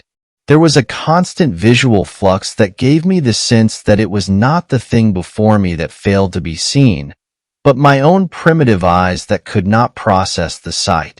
It moved closer, until it was inches from the foot of the bed. Behind it, flat blots of static writhed on the floor. "Let me show you," it breathed. "I want to show you." I snapped out of it then. I grabbed Midge and bolted out of bed as the thing lurched forward onto the bed, running around it into the hall. The hallway and stairs were peppered with those strange blots, and I did my best to avoid them as I ran downstairs to the front door. I threw it open and practically chucked Midge out. I swung it shut and locked myself in before she could dart back in after me. "Truck!" I yelled at her through the door. She whined for a second, but made for the truck bed when I repeated the command. By that time, a blue glow was already casting my shadow on the door. The thing from the TV dragged itself down the stairs toward me, looking as though every step it took was excruciatingly painful. I grabbed the closest thing to me, a boot from the shoe rack, and hurled it at the thing as hard as I could, hoping to throw it off balance. Instead, the boot sailed clean through the thing's center, disappearing into the static. Excellent, that did nothing. I cursed under my breath and dashed to the living room with my hunter in close pursuit. The static blots were everywhere there, pulsating. The sound was deafening, unbearable, a ceaseless crescendo of noise. The only thing I could think to do was get to the TV in the study. I had a wild hope that if I altered it somehow, whether that meant fiddling with the controls or unplugging it, that might be enough to sever whatever access the being had to this world. But those goddamn fucking blots. I had to weave and hop and hug the wall just to avoid them, slowing me down and making me easier prey for the thing that followed. I could hear its hollow breathing just behind me. My lungs heaved and my heart thundered as leaped over blot after blot, until finally I was at the threshold of the study. On the desk, the TV glowed blank and blue, but it seemed I was too slow. Before I could even step through the door frame, something came down on my left shoulder and held me in place. I turned my head instinctively to look and saw buzzing static where my shoulder should have been. An unspeakable cold washed over my arm, worse than if I'd sunk it bare into snow. I felt myself turned around to face a head, a nose, a mouth. It leaned in close enough to block out the sight of anything else. My eyes ached from trying to see it. "Let me show you." It shifted to hold my head in place. With my right hand, I grabbed the door frame. I thought maybe I could use it as leverage to pull myself out of the thing's grip, but even as I tensed to tighten my grip, the thing was already leaning in closer, until the world went dark and the cold washed over my head. And it was an unspeakable cold, the kind of cold born from nothingness, the kind of cold that occurs when all the atoms of the universe hang still in suspension, the void of interstitial space, and, pulsing in the pockets of infinity, there were worlds. My eyes did not fail me now. I could see impossibly far into whichever one I liked. As promised, I saw the lands of flesh, planet-sized organisms that writhed in the smoldering heat of black stars. I saw the dead worlds, flat and barren lands that stretched on forever into the dark. I saw the black, viscous oceans. I saw the living bodies that grew upon behemoth trees, agony-struck eyes staring up as they waited second by excruciating second. I saw the deep dreams and the uncoiling memories of the dead. I saw alien empires of gods. I saw you, as you will be, as you could be, as you shouldn't be. I was torn apart and fused back together, and torn and fused, on and on as my body screamed, and as I looked at it all. Everything that was mystery, that was forbidden, that was deranged and profane and indecipherable and bloody born and backward. Everything that was terrifying and exquisite was right there for me to see at my leisure. I could have stayed there forever, but I could still feel my hand gripping the doorframe. I tightened my grip on it, used it to pull myself backward, and I was back in the study, face to face with the creature. I was sick to my stomach, my head reeling from the intense cold and the visions, but I had just barely enough presence of mind to move. I turned and lunged for the TV, the thing behind me lurching to grab me again. I grabbed the TV with what little strength I still had and held it in front of me like a shield as the thing threw itself at me with a faint scream. The scream was muffled as the thing collided with the TV screen, halfway inside the TV. Catching on, I thrust the television further over the entity, forcing it back inside. I had to throw my entire body weight over the back of the TV to first fully engulf the entity, then to keep it trapped inside, holding the TV screen down on the study floor. The thing continued to scream and rage inside as I extended my leg and hooked my ankle around the television cord. I then yanked it from the outlet. The noise stopped. The TV went still. All was quiet and dark in my house again. Asterisk. So, lesson learned, I will not leave the television on overnight again. The blots that my otherworldly visitor trailed throughout the house are gone, though they left black spots on my carpet that will have to be steam cleaned out. Midge remains so freaked by the experience that she still won't even go near my regular TV. As for the haunted one, it still turns on and still shows static, though I have not seen the entity that inhabited it since that first night. Whether it's purposely hiding itself, or it's lost in some other world, I can only guess. I've been researching who it might have been when it was human. No leads so far. But despite everything, I count this as a win. I'm sure that with a little repair and experimentation, I'll be able to use that TV to see into those other worlds from a safe distance. I can't wait to see it all again. Once you get used to the pain, it is beautiful. Fourth story. Whistler or Wendigo in Georgia. Asterisk first post ever on Reddit. Been holding on to this story for a while, and after finding this sub, I felt you guys would be interested or have some input on what I could have seen. It's been almost 2 years, and I still can't get it out of my head. That whistle. Growing up in the mountains of North Georgia, camping and hiking were things me and my brother did so often it was second nature. So anytime Ryan and I had a break from school, we would head straight for the woods. We packed our gear, let our parents know where we were going, and that was that. No questions asked. We decided to camp about midways through Jack's River Trail in the Cayuga Wilderness, and it's a trail we knew fairly well as we had used to a few times before to practice long hikes. We arrived at the trailhead around lunchtime, parked the car, got our gear out, and headed into the woods. We passed a few hikers as moved along and asked them how the trail looked, and the answer was always the same: wet. Jack's River Trail probably crossed the river 50 times as it went along its 17-mile-plus journey, and with the colder temperatures of late fall settling in, it was harder for the trail to stay dry. We moved deeper into the trail and started to look for a place to make camp. This is where Ryan and I made our first mistake. You see, Ryan and I have this rule. We don't camp near people if at all possible.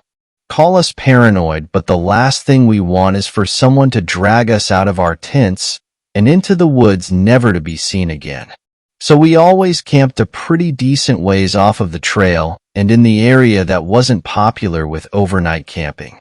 Roughly 2.5 hours or so, we found what we thought was the perfect place to set up for the 2 nights that we would be out. We came up to Horseshoe Bend and ventured about half a mile off the trail into a clearing and set up. We built a teepee fire lay for that night and pitched our tents on either side.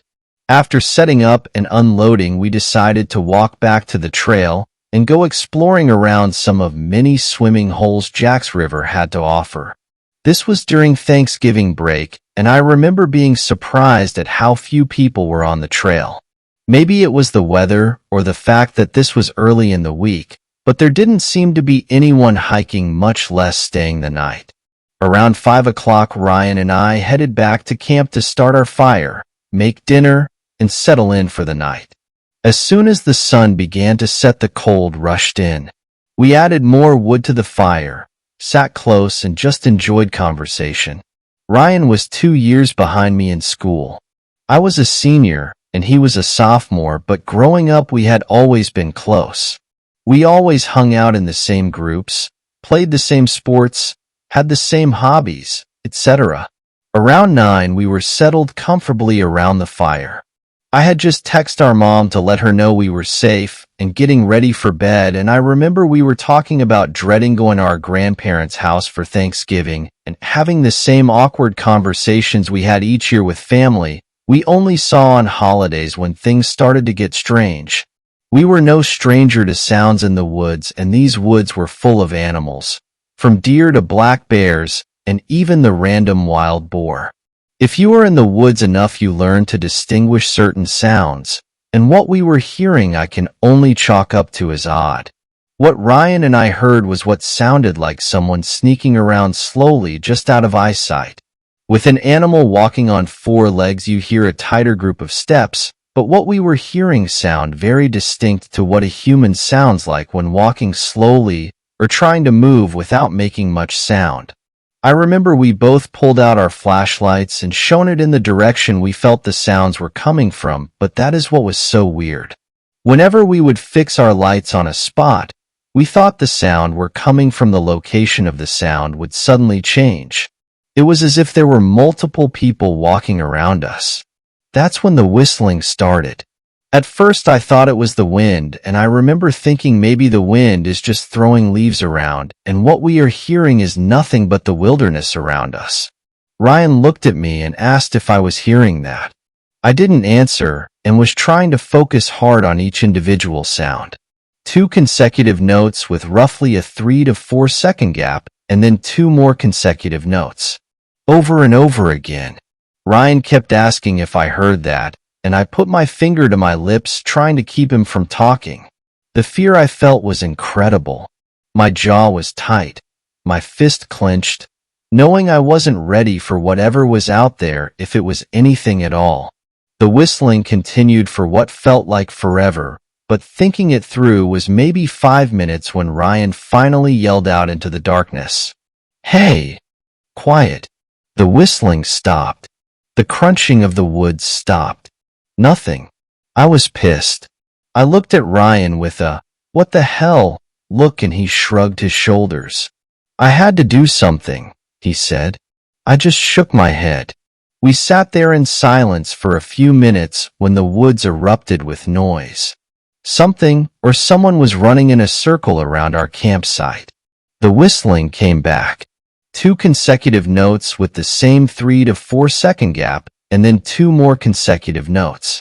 How could someone whistle this loudly without cracking while also running? I was done. I stood up, shining my flashlight in all directions, trying to catch a glimpse of whatever was screwing with us. Nothing. It felt close enough to touch, but we never saw a thing. That's when the movement stopped, but the whistling was still constant. It was so loud. Inhumanly loud. I looked at Ryan and told him to call the police. Now this is the part one will never forget. The part one never liked to talk about. While Ryan was on the phone with the dispatcher and telling them our location and what was going on, I stepped around the fire towards my tent. Inside my bag I had a 6-inch fixed blade that I always carried and thought I would feel a bit more comfortable with it in my hand more than just my flashlight. Yes, I went to unzip my tent, trying to keep my eyes toward the woods. I heard some movement directly in front of me. I swept my light up in front of me, and for maybe 2 seconds I saw it. Whatever this person or thing was, it was about 5 feet up in a tree. Everything about it was long. Its arms, legs, neck, fingers, everything. And it was fast. As soon as the light hit it launched backwards off of the tree. I heard it land, but it either jumped an impossible distance or landed in a thicket because I heard it but never saw. I don't think I have ever yelled so loud. I ran back to where Ryan was and sat down. He kept asking me what I saw, but I couldn't answer. I just kept thinking about what I saw. Maybe 10 minutes later, we saw a couple of flashlight beams coming through the woods, and about 3 guys came into view, asking if everything was okay. I settled a bit and started asking them if they had seen or heard anything. All they said was they heard a lot of movement and then heard my scream, and that's when they headed in our direction. I tried to explain what had happened without sounding crazy, but it didn't seem to work. One of the guys walked around a bit and came back and said he didn't see anything. Ryan told them that we called the police, and roughly 30 minutes later, a park ranger showed up. Ryan and I tried explaining everything to him, but he just chalked it up to either a curious animal or some campers trying to mess with us. Either way, Ryan and I decided we weren't staying the night. We packed our stuff up and walked out of the woods with the ranger. He took our statement and we got in our car and drove home. Ryan and I don't talk about what happened that night, but neither of us have been back to Jack's River Trail and will probably never go back. 5th story. The house on Haunted Street. The name on the sign was Haunted Street. I had always thought that was strange, but I wrote it off as a joke some developer had played back when the homes were first built. I'd known about the place all my life because that's the road my grandmother lived on, but we'd never spent the night, so I never really got a chance to put the name to the test. It was spring break and I was out of school for a week, so my parents decided that would be a great time to visit. I was in the 9th grade at the time and didn't have much else going on, so I was fine with it. It'd be nice to see old Grandma Gable again. Last time she saw me, I was half my height and age. She lived alone in that old house. I felt kinda sorry for her, but she had a bridge club she went to and kept herself busy with charity work. She was getting really old and we were starting to worry about her. My folks even toyed with the idea of moving in with her, so if there was an emergency, we'd be there to call for an ambulance. We arrived on a Monday night in a rainstorm. The road was bumpy and in disrepair, so my mom kept hitting potholes, causing the car to bounce up and down. Water blurred the view out the windows while blue flashes from the sky sent blinding shockwaves through the car. The thunder was deep and rolling. The mood in the car was odd and apprehensive as we rounded the corner and the headlights illuminated the street sign. Haunted Street. It felt like we were starting a cheesy B horror flick. Only myself, my mom, and Dad were the main characters. The house came into view through the downpour, its dim glow fading in through the storm. It was an old Victorian thing with 3 floors, a basement, and an attic. The attic was small and rose above the roof like a little tower on top. It had a large round window with lots of ornate designs. The windows on the lower floors were all lit a dim red from fabric curtains. Its appearance was reminiscent of the Bates house in Psycho. The developers must have had a strange sense of humor when they built this neighborhood. We got out and ran through the rain to her front door. She had a small foyer, so we just walked in as my mom called out for her. She came around and gave us all hugs and the usual. She sat us down in the living room and got us all dry towels and hot tea she had made. The interior had high ceilings and lots of bare wood. There were rugs on the floors and a creaky stairwell at the back of the living room. All the furniture was antique and ornate, like everything from the old world. There was a small graveyard out back where Grandma had buried all of her various pets over the years. She even had little headstones made for them with their names on them. It was sweet and sad at the same time. Gable was a strange old woman who had lived a mysterious and bizarre life for her time. She had traveled with a carnival as a fortune teller, managed a wax museum in Salem, and finally settled down with my grandfather, who had been a semi-famous spiritualist in the 1940s. Grandma Gable loved to get out her scrapbook and go through her photos with us and tell us all about the old days. It bored my father, but I enjoyed looking at the faded and aged black and white photos of people I didn't know, most of whom had long since passed. We moved to the dining room table, where she was going to give us the standard family history lesson. The display of old photographs spread across the table told the story of her travels with images of unusual and strange people. The bearded lady, a carnival barker, a lion tamer, and others sat contrasted by images of wax figures of the Queen and other notable historical figures. There were photos of Gable with her crystal ball and of Grandpa holding a seance. The figures in the pictures were all fascinating characters, but there was something off and disquieting about them that I couldn't put my finger on. As I sipped my Earl Grey tea, she told us we'd be having guests for the week. She was excited for me to meet some of her old friends. My mother looked confused and asked her who was coming, but Gable just smiled and told her it'll be a nice surprise. After the storm let up, we got our luggage out of the car and put them into the rooms we'd be sleeping in. My parents were going to take the room down the hall from Grandma on the ground floor, and I was given my pick of anywhere else in the house.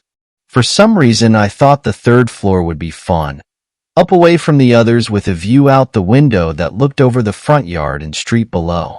The wooden stairs creaked and groaned as I ascended.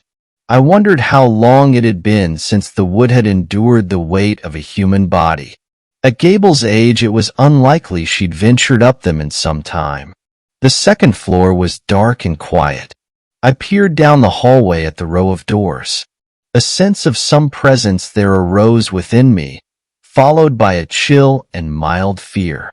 I wanted to go check to make sure the rooms were empty, but my apprehension held me back in an uncomfortable way, so I continued up to the third floor, where I decided to spend the night. I chose a room to the front left side of the house, if you were looking at it from the street. There was a bathroom that adjoined the rear left side room and 2 more rooms across the hall which also shared a bathroom. At the back of the hallway was an iron spiral staircase that led to the attic. Both floors had deep red plush carpeting and framed black and white photos of people hanging on the walls. Some of them I recognized from the photos Gable had shown us. The hallway was lit by a small chandelier, and the bedroom used a few Tiffany-style lamps.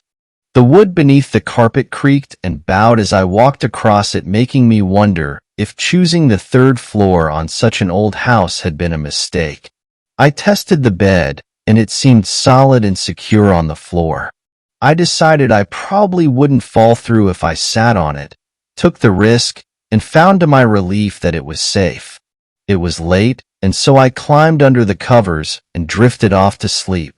I woke sometime in the night to the sound of raindrops bluntly tapping on the window glass.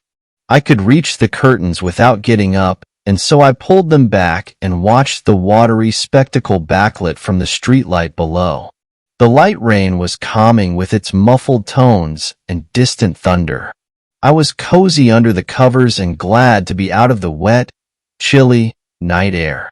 I glanced towards the back wall in the room and watched the shadow of the water on the window draining downward, interrupted by light splashes of new raindrops strikes against the glass. It painted the wall with a dreary display that seemed like a psychedelic movie without the vivid colors, as if watched on an old black and white TV. There, in this display of light and shadow, the moving fluid lines made images when combined with the ornate pattern of the wallpaper. I could see faces there, long and twisted, morphing, laughing maniacally, staring right at me from the wall as if the shadows somehow were aware of my presence. I knew it was mere illusion, a coincidence of patterns on the wall and moving shadows of the rain on the window, but it was unnerving just the same. The faces moved as the water flowed, causing a menacing animation. But why only faces? Shouldn't the shadows take on a variety of formations? Then I saw it. One of these faces looked like a man I'd seen in Grandma Gable's photo collection. He had a thin mustache and deep-set eyes with short, slicked back, dark hair, parted to one side. He seemed to display an evil grin when I recognized him, as if he were reading my mind.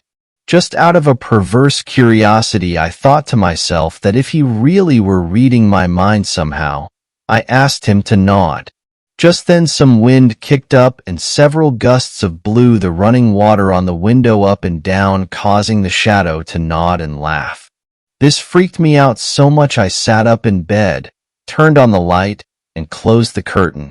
For a few minutes I just sat there still. I breathed deep and listened. The house was quiet. I looked around the room at everything. I was alone. Nothing seemed odd about the room at all. I convinced myself that it had just been a strange coincidence. It had to have been. I went back to sleep. This time I left the light on. The next morning my mom rapped on the door. I called out, and she said breakfast would be ready in a few minutes. I sat up and opened the curtain. The sun wasn't fully up yet, and the sky was a deep medium blue. There were a few birds chirping in the distance somewhere. Things seemed normal. I walked over to the bathroom door and opened it, hoping the plumbing was in adequate condition for a shower. I stopped, dumbfounded. There was a man in trousers and a sleeveless t-shirt, leaned over gazing at himself in the mirror whilst shaving his face. He did not turn to look at me, as if he hadn't noticed the door opening. I thought it must have been one of Gable's friends she had said were coming over. The fact that he was shaving implied he had spent the night, or been driving all night. I decided not to startle him lest he cut himself in the moment, so I gently closed the door. I wasn't sure if there might be other guests in the other rooms, so I just made myself as presentable as I could and headed down for breakfast instead of taking the risk of disturbing them to use one of the other showers. Halfway through breakfast, the man still hadn't come down. I asked Gable about him, but she said no other guests had arrived yet. The four of us were the only ones in the house, she said. I thought she was trying to be spooky and play a little joke, so I let it go. After eating, I went back upstairs to check. I knocked on the door to the bathroom and called out to the man. There was no answer, so I opened the door. The room was dark and empty. I turned on the light. The sink and bathtub were bone dry. The whole room was as if no one had been in there for quite a while. I had seen moisture on the mirror earlier, but there was no sign of it at all. In fact, the mirror was dusty. The door that led into the other bedroom was slightly ajar. There didn't seem to be any light on in there. I knocked on it, and again called out to the man in case I was just losing it. I said out loud that I was opening the door, then slowly pulled the door open, revealing a dark and empty room. The bed was made. There were no bags or luggage to be seen. No sign of the man at all. I checked the other two rooms on the third floor as well, and they were both empty. I wasn't ready to believe in the disappearing man just yet, but I was creeped out enough to use the shower on the ground floor where my family was nearby. I decided to check the rest of the house out after lunch. I asked Gable if any of her expected guests had shown up while I was in the shower. I didn't want to walk in on anyone who may have occupied a room during that time, however brief. She said they hadn't. I quickly checked all the rooms on the ground floor. My parents' room had my father in it. My mom was coming out of the ground floor bathroom as I passed. I glanced inside Gable's room. No one was in there. I searched the whole floor, including the kitchen. I even checked all the closets. No one else was on the ground floor other than my parents and my grandma. The second floor was still dark and foreboding. I slowly walked along the hallway there, eyeing each picture on the wall as I passed. At the far end of the hallway were 4 empty frames up on the wall. 2 on each side of the hallway. The bedrooms were laid out the same way as on the third floor, with 2 sets of rooms on either side of the hallway connected by a shared bathroom. None of them had anyone inside. I was sure the man must be hiding in the attic.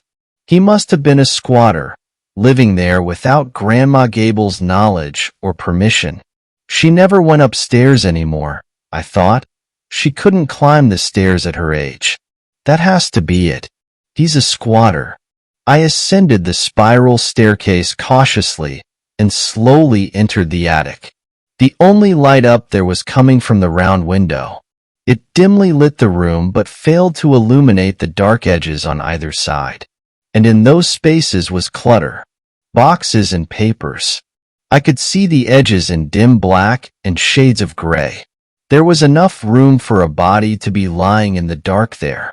I scanned the blackness with eyes wide open and straining to see. I tried the overhead light, but it did not turn on. I took a step closer and noticed a box full of crumpled paper. In the gloomy light, I thought I could make out something there. I couldn't tell if it was more clutter in the box or some fingers sticking up. Whatever they were solidly still. I took another step towards it to make sure. Just more clutter, I thought. Then it lifted up and rotated over as if it were a hand connected to an arm somewhere in the black. My heart felt a punch, and I flailed backwards, reeling in terror. I stumbled down the stair, calling out for my father. Within 10 minutes, we were both back up there with a flashlight and a baseball bat. No one was there. I found the box, and all it had inside it was some packing paper and party streamers. My father told me I was freaking myself out, and that I should take a bedroom on the ground floor with the rest of the family.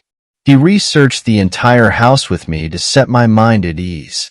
When we were both satisfied that no one was there, I packed my belongings and moved into the room closest to the stairwell on the ground floor, just up the halfway from my parents and Gable. I felt both confused and embarrassed. I knew I'd seen these things. At dinner, my grandma told me she had a surprise for me. She wasn't going to tell me, but in light of my needing a bit of cheering up, she said, she decided to break the news early. She'd left me the house in her will. I'd almost thought it was a joke. After we ate, I went out back to sneak in a cigarette in Gable's pet cemetery. The air was cool as the sun glowed through the cloud cover on the horizon. The little gravestones looked lonely, and for a moment I wished I'd spent more time with Grandma over the years, so I'd have some fond memories of the little creatures. One stone had a depiction on it of the doggy that I'd presumed was buried there. Little white thing with black spots and one big black spot around his right eye. Just then I heard a scratching on the rear door of the house. I looked up, and there was that very dog. He tilted his head to one side as he looked at me. Then he turned around and seemed to disappear into a crack in the wood. It was as if he stepped into it. The crack was no wider than a few centimeters, yet the dog slipped into it with ease. At this point, I was convinced I was having full-blown hallucinations. I went back inside to talk to my father about it, but Gable said they'd gone to bed early. That sounded like a good idea to me, so I told her I wasn't feeling well, and I was going to do the same. I woke again in the middle of the night to the sound of someone coming down the stairs, pounding their feet on each step. I thought maybe Grandma was falling or something, so I quickly went out to the foot of the stairwell, where I saw nothing. No one else got up. I found it hard to believe they hadn't heard it. I stood there for a minute and listened, but the sound did not return. I stared up the stairwell and found myself afraid to climb it.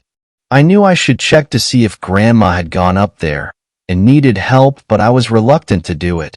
Eventually, I forced myself to go up after retrieving the flashlight my father had used earlier. It shone a circle of light on the steps as I ascended. On the second floor, I had the impulse to look at the pictures again. When I got to the empty frames at the end of the hall, I found to my horror that two of them now had pictures in them. One was a black and white picture of my father, and the other was of my mother. Things were getting too weird for me. I went back to bed determined to tell my parents that I wanted to go home the next day. Morning came, and at breakfast Gable sat at the table alone. She said my parents were sleeping in. Going to bed early was out of character for them, but sleeping in was just plain a lie. I didn't know what was going on, but I was going to find out. I ran to their room and opened the door. They were not there. I ran back to scold Grandma and demand answers, but she was no longer at the kitchen table. I scoured the house searching, but all three of them were gone. However, on the second floor, another blank frame now had a photo in it. Just like the others, it was a black and white picture which looked like it had been taken in the years prior to World War II. It was a picture of Gable. I looked at the last empty frame on the wall, and I knew it was meant for me. Thanks a lot for watching the video till the end. Subscribe to our channel Horror in Detail. Drop your opinions/suggestions in the comments section, and like the video as it helps with the YouTube algorithm.